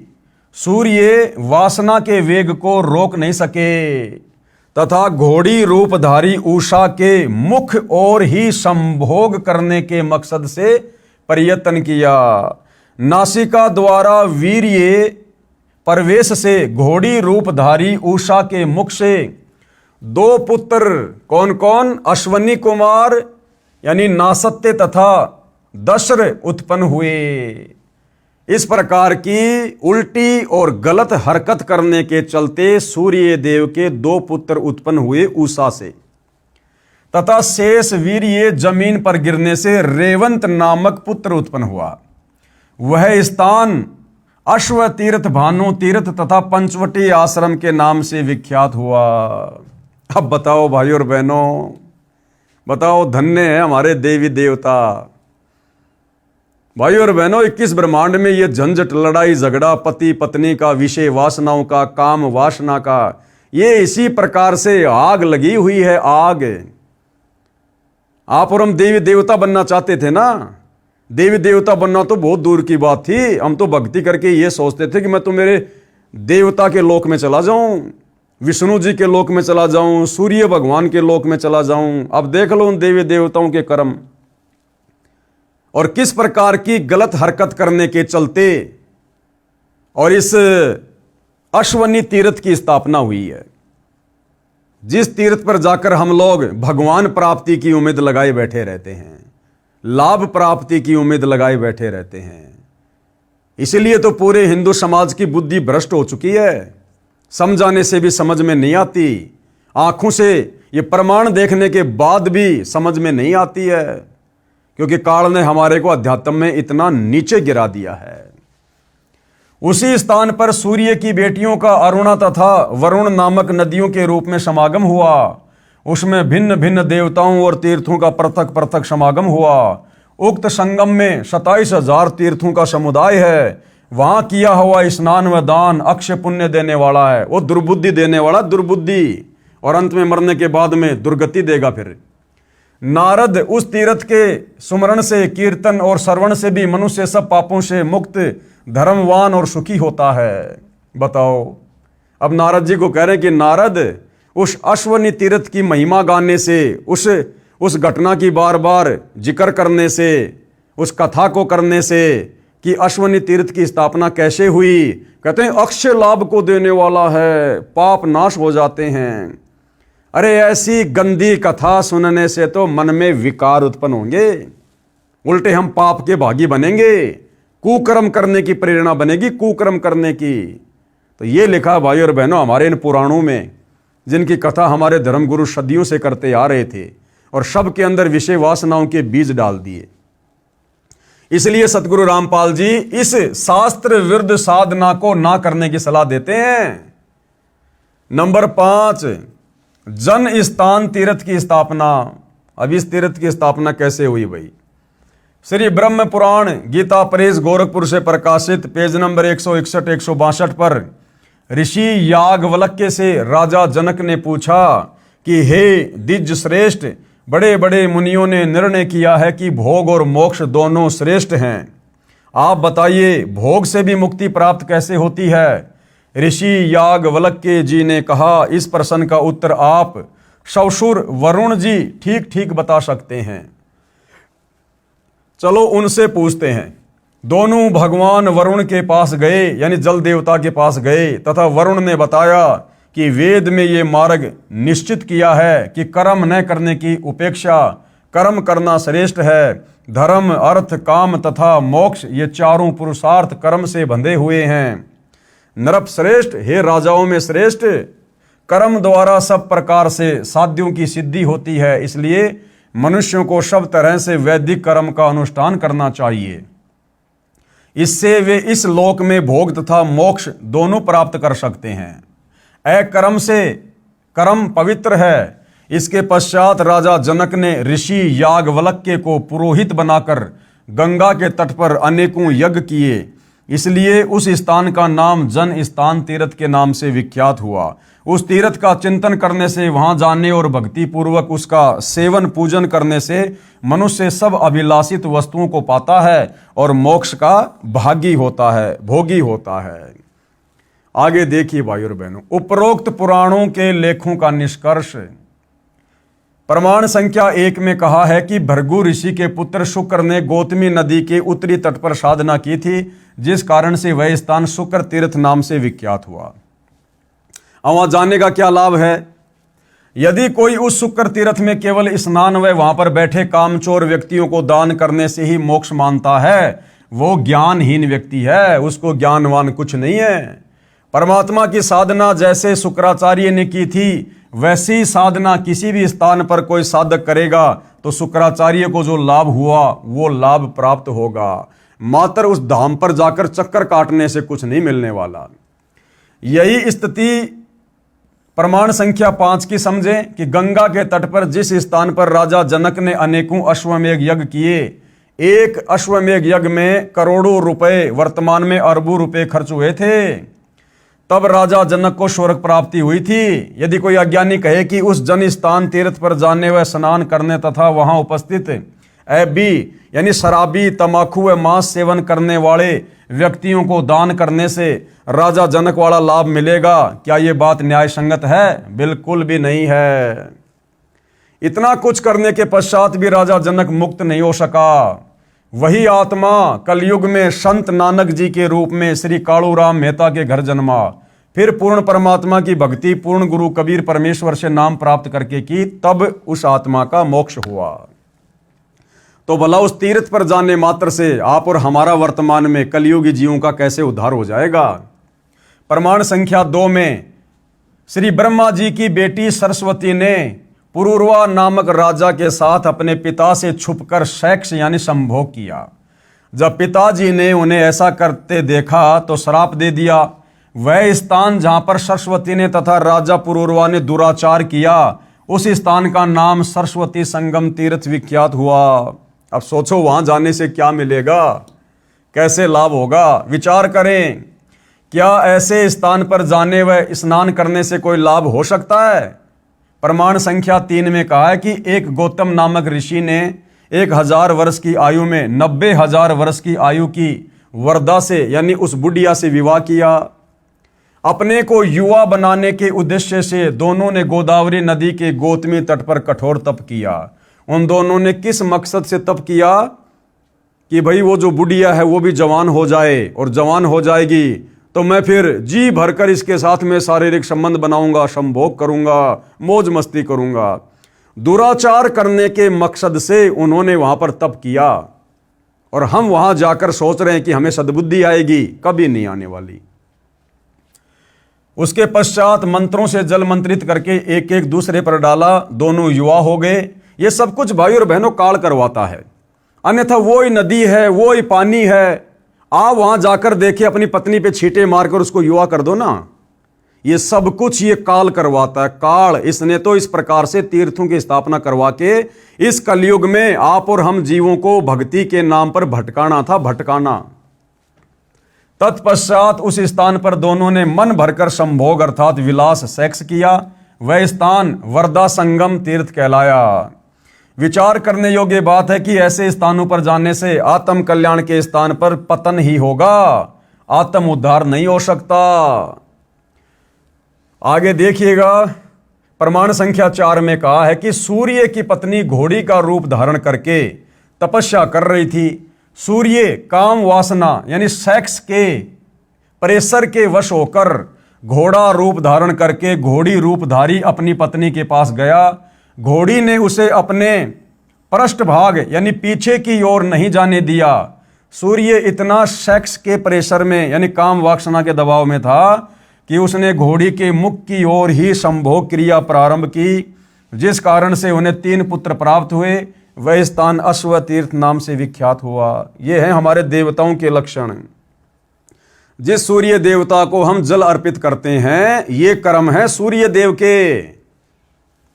वहीं पर सूर्य की 2 बेटियां जाकर नदी बनकर बहने लगी, जिस कारण से वही स्थान पंचवटी आश्रम नाम से भी प्रसिद्ध हुआ। ऐसी नदियों का तो पानी पीना तो दूर, नहाने से भी दुर्बुद्धि आएगी, दुर्बुद्धि। उसी स्थान को भानु तीर्थ भी कहा जाता है। इस तीर्थ का लाभ लिखा है कि इसके सुमरण से, यानी उस तीर्थ की महिमा करने मात्र से, उसकी बातचीत करने मात्र से और कीर्तन करने से तथा इनकी कथा सुनने से सब पापों से मुक्त होकर धर्मवान और सुखी होता है। अगर इस प्रकार की गंदी हरकतों की कथाएं सुनने से अगर आदमी धर्मवान बनता है, धनवान बनता है, तो भैया फिर तो काम वासना की पुस्तक लाकर खुद भी पढ़ो और अपने बच्चों को भी पढ़ाओ, सहपरिवार पढ़ो, गांव वालों को इकट्ठा करके उसकी कथा करो। अरे कामसूत्र की कथाएं, काम वासना की किताबें आजकल तो बहुत मिलती हैं, कलयुग है। तो इस प्रकार की पुस्तकें लाके हमारे धर्म गुरुओं को और उन धर्म गुरुओं पर अंधा विश्वास करने वाले हमारे हिंदू भाई बहनों को विषय वासनाओं की पुस्तकें लाकर, कामसूत्र की पुस्तकें लाकर और सहपरिवार बैठकर पढ़नी चाहिए, जिससे हम धर्मवान बनेंगे और धनवान बनेंगे। इसलिए भाइयों और बहनों, सतगुरु रामपाल जी बार बार हमें गीता अध्याय 16 श्लोक नंबर 23 का हवाला देते हैं कि अर्जुन, शास्त्र विधि को त्याग कर जो मनमाना आचरण है, और ये टोटल मनमाना आचरण है, इन तीर्थों पर जाना, धामों पर जाना, मंदिर मस्जिद चर्च गुरुद्वारों में जाना, ये प्रेत पितर की पूजा करना, श्राद्ध निकालना, ये टोटल शास्त्र विधि को त्याग कर किया जाने वाला मनमाना आचरण है, जिसको करने के चलते ना भगत को किसी प्रकार का धन लाभ होगा, ना उसके कार्य सिद्ध होंगे और ना ही मरने के बाद उसकी गति होगी। इसलिए भाइयों और बहनों, गीता अध्याय 4 श्लोक नंबर 34 में ये गीता का ज्ञान देने वाला ब्रह्म, ये काल अर्जुन से कह रहा है कि अर्जुन, अगर तुझे संपूर्ण पापों से मुक्ति प्राप्त करनी है, जन्म मरण के बंधन से छुटकारा प्राप्त करना है, तो किसी तत्वदर्शी संत की खोज कर ले भाई, और उस तत्वदर्शी संत के बताए अनुसार भक्ति साधना कर, धर्म कर्म कर, उसके बाद तेरी मुक्ति होगी। अन्यथा भाई जन्म मिलते रहेंगे और इसी प्रकार से उल्टी साधनाओं में काल हमारे को भरमाता रहेगा, भटकाता रहेगा। विचार करो पुण्यात्माओं, क्या ऐसी इन कथाओं को सुनने तथा ऐसे स्थान पर जाने से आत्म कल्याण संभव है? इसलिए शास्त्रों में 5 वेद और गीता जी के अनुसार भक्ति करने से सर्व पापों से मुक्त होकर पूर्ण मोक्ष संभव है, इन तीर्थों पर जाकर धक्के खाने से नहीं। अब भाइयों और बहनों, सर्वश्रेष्ठ तीर्थ क्या है? ये बाकी तीर्थ तो हमने देख लिए, इनके कथाएं पढ़ ली, कौन से पुराण में कहाँ लिखा हुआ है आंखों से देख लिया, कैसी कैसी वहाँ पर जो सुनने में भी अच्छी नहीं लगती, ऐसी ऐसी घटनाओं के माध्यम से उन तीर्थों का जन्म हुआ है। अब सर्वश्रेष्ठ तीर्थ क्या है? जिस तीर्थ में स्नान करने से, जहाँ पर जाने से वास्तव में हमारे पाप कटेंगे, वास्तव में हमें भक्ति मिलेगी और वास्तव में हमें सद्बुद्धि आएगी, हमारे मन का मैल साफ होगा। वो तीर्थ क्या है?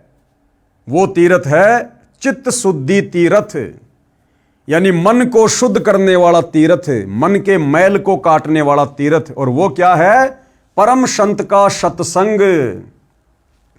प्रश्न नंबर 47, सर्वश्रेष्ठ तीर्थ कौन सा है जिससे सभी तीर्थों से अधिक लाभ मिलता है? तो क्या बताया गया है? उत्तर, सर्वश्रेष्ठ चित्त शुद्धि तीर्थ है, जो हमारी आत्मा पर जमे मैल को समाप्त कर दे, ऐसा तीर्थ चित्त शुद्धि तीर्थ। चित्त शुद्धि तीर्थ अर्थात तत्वदर्शी संत का सत्संग सर्व तीर्थों से श्रेष्ठ है।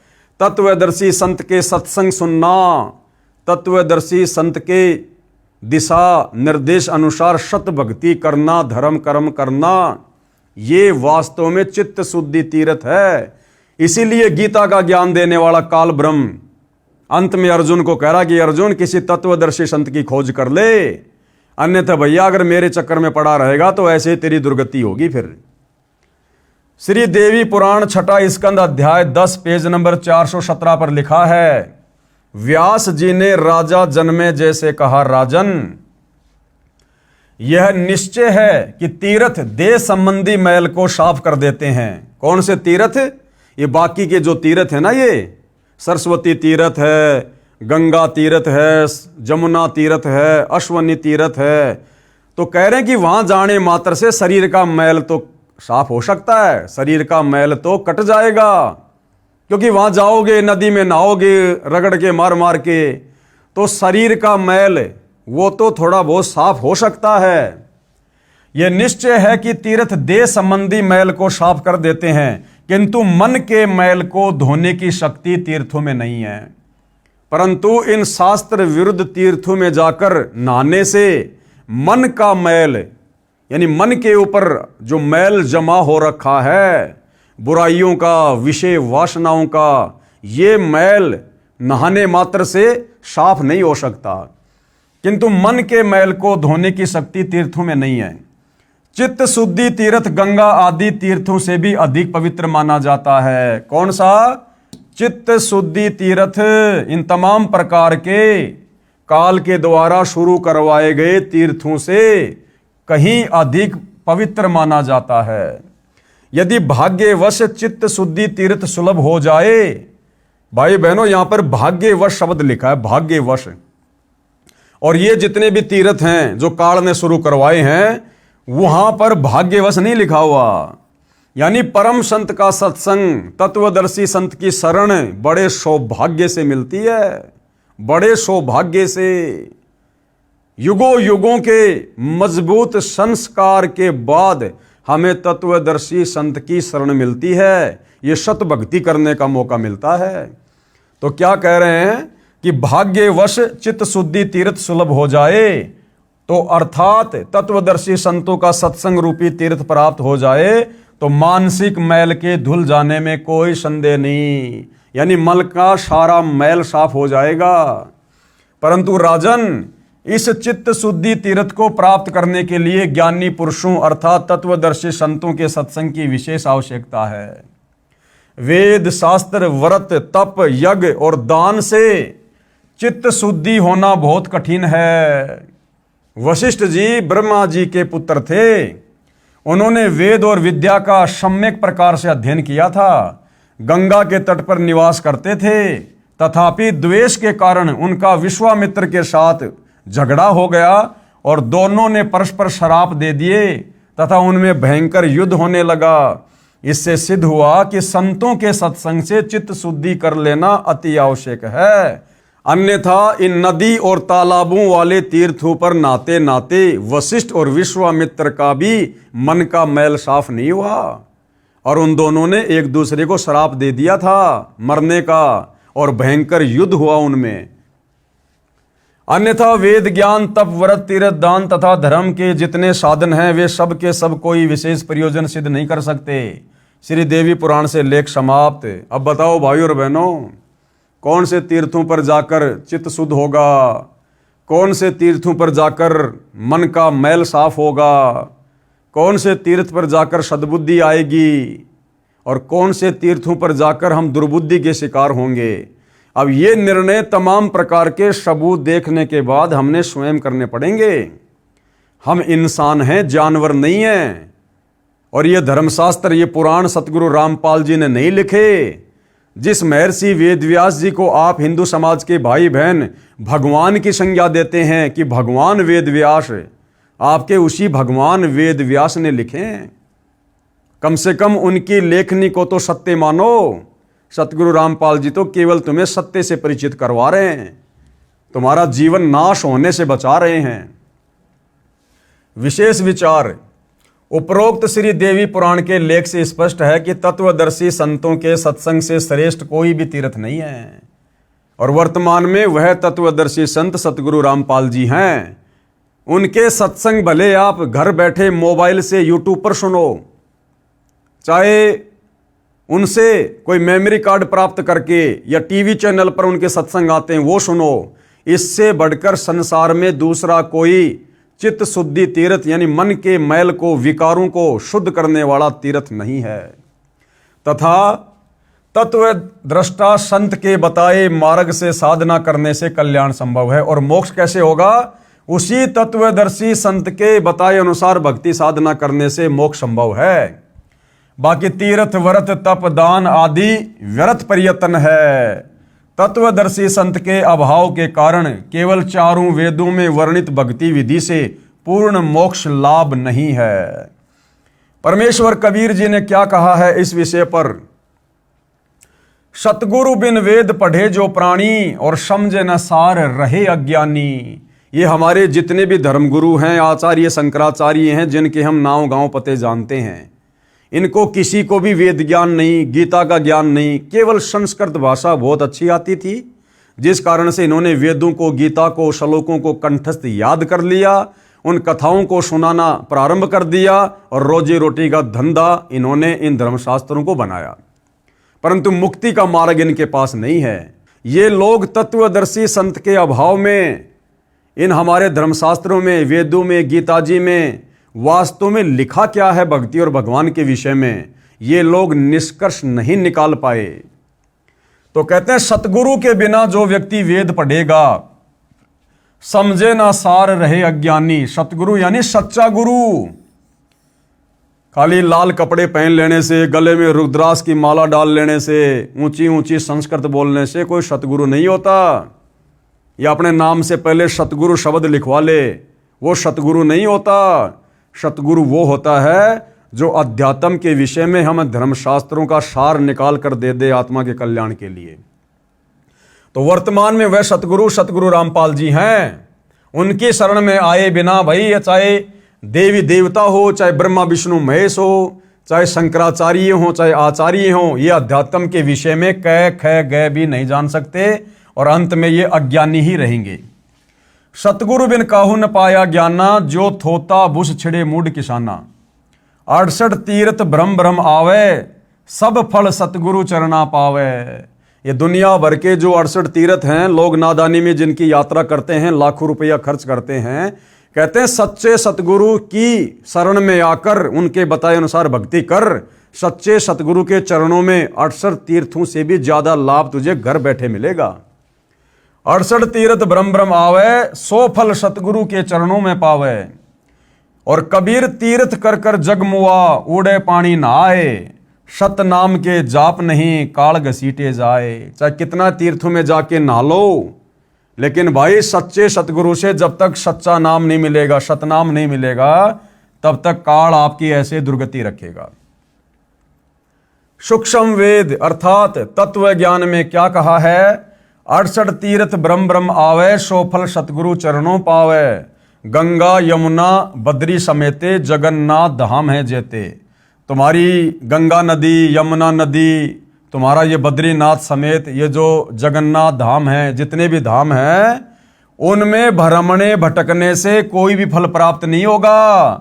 भर में फल प्राप्त होए न जेतो, और गुरु सेवा में फल पावे ते तो। उन धामों पर भटकने से तुम्हें वो फल नहीं मिलेगा जो फल तुम्हें सतगुरु की सच्ची भक्ति में, सच्चे सुमरण में मिलेगा। कोटिक तीर्थ सब कर आवे, गुरु चरणा फल तुरंत ही पावे। चाहे तुम दुनिया भर के कितने तीर्थों पर जाकर धक्के खा लो, करोड़ों तीर्थों पर चाहे तुम करोड़ों बार जाओ, तुम्हें कोई लाभ किसी भी प्रकार का अध्यात्म का नहीं मिलेगा। और सतगुरु के चरणों में यानी उनके बताए अनुसार सत भक्ति, सत सुमरण करने से आपको थोड़े से सुमरण से करोड़ों तीर्थों से भी कहीं ज्यादा लाभ मिलेगा। सतगुरु मिले तो अगम बतावे। अगम यानी मोक्ष का मार्ग बताएगा, सनातन परम धाम की जानकारी देगा। और जम की आंच ताही नहीं आवे। जम यानी ये काल, यमराज, ये हमें किसी प्रकार से दुखी नहीं कर सकता। गधा कुत्ता सुअर नहीं बना सकता, तपतशिला पर नरक में नहीं डाल सकता। भक्ति मुक्ति को पंथ बतावे कौन? सच्चा सतगुरु। और बुरा होण को पंथ छुड़ावे। और जो बुराइयां होती हैं, सच्चा सतगुरु अपना ज्ञान देकर चित्त शुद्धि तीर्थ में हमें डुबकी लगवाकर, चित्त शुद्धि तीर्थ क्या? सच्चे सतगुरु का सत्संग हमारी सारी बुराइयां छुड़वा देता है। और सतगुरु भक्ति मुक्ति के दानी, सच्चा सतगुरु ही भक्ति देकर फिर मुक्ति दिलवाता है। और सतगुरु बिना न छूटे खानी। बिना सच्चे सतगुरु तत्वदर्शी संत की शरण में आए बिना हमारी 4 खानियां नहीं समाप्त हो सकती। अंडज, जेरज, उद्भज, श्वेतज, ये 4 प्रकार की खानियां हैं जिनमें 84 लाख प्रकार के जीव कष्ट भोगते हैं। तो बिना सच्चे सतगुरु की शरण के हम इन 4 खानियों में भ्रमने भटकने से नहीं बच सकते। सतगुरु गुरु सुरधेनु समाना और पावे चरण मुक्ति परवाना। जो सच्चा सतगुरु होता है, तत्वदर्शी संत, कहते हैं वो देवताओं की जो गाय होती है सुरधेनु, और देवताओं का जो वो कल्प जो वृक्ष होता है सुरतरु, जिनके नीचे बैठने मात्र से जो भी मन में सोचेंगे कल्पना करेंगे वही इच्छित वस्तु हमें प्राप्त हो जाती है। कहते हैं उस तेरे देवताओं के उस सुरतरु और सुरधेनु से सच्चे सतगुरु की शरण में आकर तुझे वो मिलेगा जो वहां पर लाख जन्म में नहीं मिल सकता। सरलार्थ किया गुरुदेव ने इन वाणियों का कि पूर्ण परमात्मा द्वारा दिए तत्व ज्ञान यानी सूक्ष्म वेद में कहा है कि तीर्थों और धामों पर जाने से कोई पुण्य लाभ नहीं है। असली तीर्थ सतगुरु यानी तत्वदर्शी संत का सत्संग सुनने जाना है। जहां तत्वदर्शी संत का सत्संग होता है वह सर्वश्रेष्ठ तीर्थ तथा धाम है। तो भाई सतगुरु रामपाल जी के सत्संग मोबाइल में अपने घर पर बैठकर सुनने मात्र से आप अपने घर को ही तीर्थ बना सकते हो। घर को ही तीर्थ। इसी कथन का साक्षी संक्षिप्त श्रीमद् देवी भागवत महापुराण भी है। उसमें 6 स्कंद के अध्याय 10 में लिखा है कि सर्वश्रेष्ठ तीर्थ तो चित्त शुद्ध तीर्थ है। जहां तत्वदर्शी संत का सत्संग चल रहा है उसके अध्यात्म ज्ञान से चित्त की शुद्धि होती है, मन का मैल समाप्त होता है, भक्ति के विषय में जानकारी प्राप्त होती है, बुराइयां छूटती है, शास्त्रोक्त अध्यात्म ज्ञान तथा शास्त्रोक्त भक्ति विधि का ज्ञान होता है। यानी वास्तव में मुक्ति के लिए सच्ची भक्ति क्या है यह तत्वदर्शी संत के सत्संगों से पता चलता है, जिससे जीव का कल्याण होता है। अन्य तीर्थ मात्र भ्रम है। बाकी भाई गंगा, जमुना, सरस्वती, अश्वनी तीर्थ, सरस्वती तीर्थ, बद्रीनाथ, केदारनाथ, नैना देवी, ज्वाला देवी, ये सब भ्रम है। भ्रम वहां जाकर केवल धक्के तो खा सकते हो, पाप के भागी तो बन सकते हो, परंतु आत्म कल्याण नहीं है। इसी पुराण में लिखा है कि सतगुरु रूप तीर्थ मिलना अति दुर्लभ है। यानी सच्चे सतगुरु का मिलना भाई ये अति दुर्लभ है। देवता लोग भी सतगुरु की शरण में आने के लिए तरसते हैं, तड़पते हैं, और आप और हमें वह सतगुरु बड़ी आसानी से वर्तमान में सुलभ है। तो भाई और बहनों, समझदार तो मौका उठा लेगा, देर नहीं करेगा। सूक्ष्म वेद में बताया है कि सतगुरु तो कल्प वृक्ष तथा कामधेनु के समान है। जैसे पुराणों में कहा है कि स्वर्ग में कल्प वृक्ष तथा कामधेनु है, उनसे जो भी मांगो सब सुविधाएं प्रदान कर देते हैं। इसी प्रकार सतगुरु जी सत्य साधना बताकर सर्व लाभ भगत को प्रदान करवा देते हैं तथा अपने आशीर्वाद से भी अनेकों लाभ देते हैं। भक्ति करवाकर मुक्ति की राह आसान कर देते हैं। इसलिए कहा है कि एक साधे सब सदे, सब साधे सब जाए, और माली सिंचे मूल को फले फूले अघाए। एक साधे सब सदे, एकमात्र तत्वदर्शी संत सतगुरु रामपाल जी की शरण में आकर भक्ति करने से हमें वो तमाम प्रकार के आध्यात्मिक, सांसारिक और भौतिक लाभ प्राप्त होंगे जो हम इस काल के द्वारा शुरू करवाए गए धामों पर, तीर्थों पर और शास्त्र विरुद्ध साधना को करके असंख्य जन्म भी प्राप्त नहीं कर सकते। शब्दार्थ, एक सतगुरु रूप तीर्थ पर जाने से सब लाभ मिल जाता है। सब तीर्थों, धामों व अन्य अंधश्रद्धा भक्ति से सब लाभ समाप्त हो जाते हैं। जैसे आम के पौधे की एक जड़ की सिंचाई करने से पौधा विकसित होकर पेड़ बनकर बहुत फल देता है। यदि पौधे को उल्टा करके जमीन में गड्ढे में शाखाओं की ओर से रोपकर शाखाओं की सिंचाई करेंगे तो पौधा नष्ट हो जाएगा। तो भैया काल के द्वारा शुरू करवाए गए इन तीर्थों पर, धामों पर जाना, मंदिर, मस्जिद, चर्च, गुरुद्वारों में जाकर भक्ति की उम्मीद करना, तो भैया पेड़ को यानी पौधे को गमले में शाखाओं की ओर से रोपकर सिंचाई करने जैसा है। वो पौधा सूखेगा ही सूखेगा। पौधे को गमले में जड़ की ओर से रोपना पड़ेगा और फिर जड़ की सिंचाई करनी पड़ेगी, जिससे पूरा पौधा बड़ा होगा, और बड़ा होगा तो उसके फल भी लगेंगे। तो भाई वो शास्त्र अनुकूल सत भक्ति वाला पौधा वर्तमान में सतगुरु रामपाल जी का सत्संग है। इसलिए एक सतगुरु रूप तीर्थ पर जाने से सर्व लाभ मिल जाता है। जैसा कि संक्षिप्त श्रीमद् देवी भागवत महापुराण में लिखा है कि सतगुरु रूप तीर्थ मिलना अति दुर्लभ है, परंतु आप जी को सतगुरु रूप तीर्थ अति सुलभ है। यानी वर्तमान में सतगुरु रामपाल जी बड़ी आसानी से आप और हमारी आत्मा के कल्याण के लिए धरती पर सुलभ हैं। ये इसमें आप और हमारी कोई उपलब्धि नहीं है। ये सतगुरु रामपाल जी परमेश्वर जी की एक दया है, एक मेहर है उनकी हमारे ऊपर, जो परमेश्वर ने ऐसे घोर कलयुग में इतनी आसानी से हमें अपना हाथ पकड़वा दिया। यह दास यानी सतगुरु रामपाल जी विश्व में एकमात्र सतगुरु तीर्थ यानी तत्वज्ञानी है, जिस तत्वदर्शी संत के विषय में गीता अध्याय 4 श्लोक 34 में गीता ज्ञान देने वाला ब्रह्म कह रहा है कि अर्जुन, तत्व ज्ञान के लिए तत्वदर्शी संत की खोज कर और उसकी खोज करने के बाद भली भांति उसको प्रसन्न कर, दंडवत प्रणाम कर, फिर वो तत्वज्ञानी महात्मा तुझे तत्व ज्ञान का उपदेश करेगा, यानी तेरे को भक्ति का मार्ग बताएगा, मुक्ति का रास्ता बताएगा, जिससे तेरा जन्म मरण समाप्त होगा, लक 84 मिटेगी और सनातन परम धाम सतलोक में चला जाएगा। आओ और सत्य भक्ति प्राप्त करके जीवन सफल बनाओ।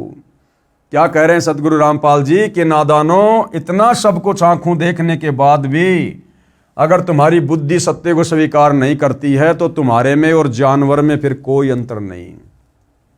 परमात्मा कहते हैं भक्ति बिना नर और खर एक है। नर यानी इंसान, स्त्री या पुरुष, और खर यानी गधा। भक्ति बिना, भक्ति यानी सत्य ज्ञान, सत्य भक्ति। तो कहते हैं भक्ति बिना नर और खर एक हैं, जिन हरि पद नहीं जान्या, पूर्ण ब्रह्म की परख नहीं रे, पूज मरे पाषाणा। इन अज्ञानी धर्मगुरुओं के कहने पर पत्थरों की पूजा कर करके, मंदिर मस्जिद चर्च गुरुद्वारों की पूजा कर करके हमारे पूर्वज आज वो प्रेत बने फिर रहे हैं, पितर बने फिर रहे हैं, भूत योनि में कष्ट उठा रहे हैं, लक 84 योनियों में तरह तरह के कष्ट भोग रहे हैं।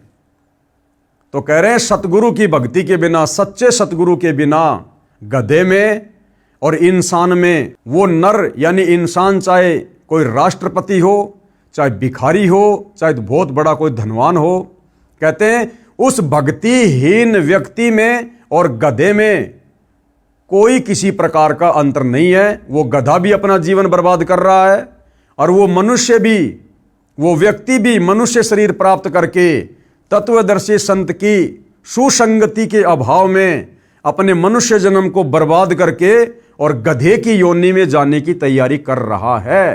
तो गधे में और इंसान में कोई अंतर नहीं होगा यदि उसके पास वर्तमान में सतगुरु रामपाल जी की सत भक्ति नहीं है। तो भाई और बहनों, समझाने में सतगुरु रामपाल जी परमेश्वर जी ने अपने सत्संगों में और अपने कर कमल से लिखित इस पवित्र पुस्तक में कोई कमी, कोई कसर किसी प्रकार की नहीं छोड़ी है। अब यदि भाई और बहनों कोई कमी रहेगी तो आप और हमारी नासमझी की रहेगी, हमारे कमजोर संस्कारों की रहेगी, जिसके लिए हम खुद ही जिम्मेदार रहेंगे। अभी तो इस पुस्तक पर केवल आधे वीडियो बने हैं, अभी तकरीबन 18 से 20 वीडियो और बनेंगे। अध्यात्म के विषय में हमें और अधिक जानकारी प्राप्त होगी और जब तत्वदर्शी संत पृथ्वी पर प्रकट होता है तो अपने ज्ञान की जानकारी वो हर एक मानव शरीरधारी प्राणी, स्त्री या पुरुष तक, बच्चे या बुजुर्ग तक अवश्य पहुंचाता है।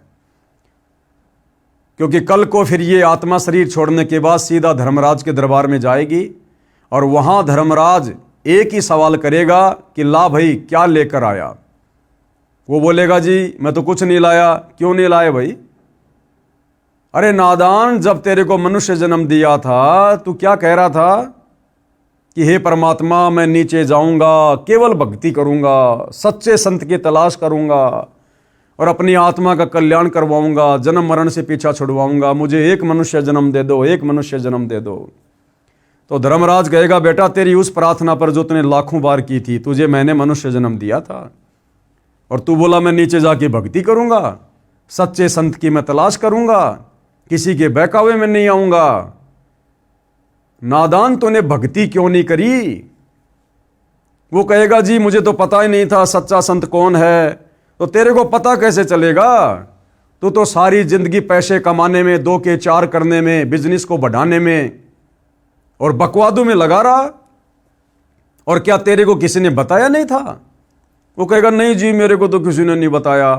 तो वहां झूठ नहीं चलती, यहां की कोर्टों में झूठी गवाही हो जाती है, लेकिन ऊपर वाली कोर्ट में परमात्मा कहते हैं तुमने उस दरगाह का महल नहीं देखा, धर्मराज के तिल तिल का लेखा।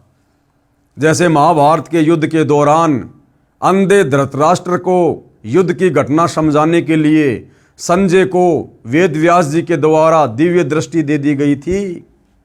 वो दीवार पर एलसीडी की तरह सैकड़ों किलोमीटर दूर हो रहे महाभारत के युद्ध को ज्यों का त्यों देखकर अंधे धृतराष्ट्र को बता रहा था। तो वहां पर हमारे कर्म कुकर्म एलसीडी पर चल पड़ते हैं ऐसे कि ऐसे। समझदार आदमी वहां झूठ नहीं बोलता, उसको पता है। फिर उसको पता चलेगा, देख वो भाई तेरे को ज्ञान गंगा पुस्तक दे रहा था एक संत रामपाल जी की, और कह रहा था भी भगवान धरती पर आए हैं, पूर्ण सन धरती पर आए हुए हैं, भक्ति कर लो वरना दुर्गति होगी। ये मनुष्य जन्म परमात्मा प्राप्ति के लिए मिलता है। ये काम धंधा करते करते हमारे को असंख्य जन्म बीत गए, कुछ भी हाथ नहीं लगा, और मरने के बाद ये सारा पैसा धन दौलत परिवार यही रह जाएगा, भाई अकेला जाएगा, क्या मुंह दिखाएगा भगवान को जाकर ऊपर हैं। और देख संत रामपाल जी के भगत उनकी पुस्तकों पर वीडियो बना बना के थूक बिलो रहे थे, गला फाड़ रहे थे, उनको क्या सवारत था। लेकिन तुम उनके भाई थे, इसलिए वो तुम्हें समझाने का प्रयास कर रहे थे कि आत्मा की दुर्गति होगी अगर भगवान की भक्ति नहीं करेगा तो। और तू क्या मजाक समझ रहा था? अरे वो काहे का संत है, काहे का संत है वो तो हमारे गांव का है, उसका खेत हमारे खेत के बराबर में है। अरे वो तो जेई की नौकरी किया करता था, उसको सरकार ने ये कर दिया था, वो कर दिया था, हैं उसने वो कांड करवा दिए, ये कांड करवा दिए, बिना सच्चाई जाने। तो सारी की सारी बकवादे वहां पर उस भाई को दिखाई जाएंगी। फिर वो भाई नीची गर्दन करके खड़ा हो जाता है और फिर कहता कि भगवान एक जन्म और दे दो, अब की बार तो मैं पक्का भक्ति करूंगा। फिर वो नहीं सुनता धर्मराज, फिर तो कह देता यम के दूतों को पकड़ो रे इसकी गर्दन, ठोको इसको नरक में, बढ़ाओ इसको गधा। इस मनुष्य जन्म में जाके तो इसने किला तोड़ दिया, अब अगला मनुष्य जन्म दे दूंगा तो पता नहीं क्या कर लेगा ये। फिर उसको नरक में ठोक दिया जाता है, 84 लाख योनियों में भेज दिया जाता है। फिर सारी जिंदगी गधा बन के कुम्हार के लट खाएगा फिर वो। तो ये दुर्गति भाई और बहनों फिर आप और हमारी होगी, जो वर्तमान के इस गोल्डन चांस को चूक जाएंगे, यानी सतगुरु रामपाल जी की शरण में आकर जो सत भक्ति नहीं करेंगे। और बाकी आप चाहे ब्रह्मा विष्णु महेश की खोपड़ी पे जाके बैठ के भक्ति कर लेना भाई, मुक्ति का मार्ग नहीं है। तो भाई और बहनों, समझदार को तो संकेत ही काफी होता है, बाकी भैंस के आगे बीन बजाने से कोई फायदा नहीं। लेकिन हमारी ड्यूटी है भाई, हम तो बीन बजाएंगे। क्या पता कलयुग है, परमात्मा धरती पर है, किसी को सद्बुद्धि आ जाए, भैंस भी जाग जाए। तो हमारी तो कोशिश है, हम तो इस परमार्थ के कार्य को आगे बढ़ाएंगे जो हमारे गुरुदेव भगवान ने हमें दिया है, इससे हमारी सेवा भी बनती है। तो भाई और बहनों, कल के वीडियो में हम अध्यात्म के विषय में और आगे जानने का प्रयास करेंगे गुरुदेव के आशीर्वाद से। तब तक गुरुदेव भगवान हम सबको आज्ञा दे, आशीर्वाद दे, सद्बुद्धि दे, हमारा मार्गदर्शन करे और हमारे अंदर वो प्रेरणा प्रकट करे, जिससे हम घर बैठे मोबाइल से उनके सत्संग सुनना शुरू करें। बंदी छोड़ सतगुरु रामपाल जी भगवान की जय हो।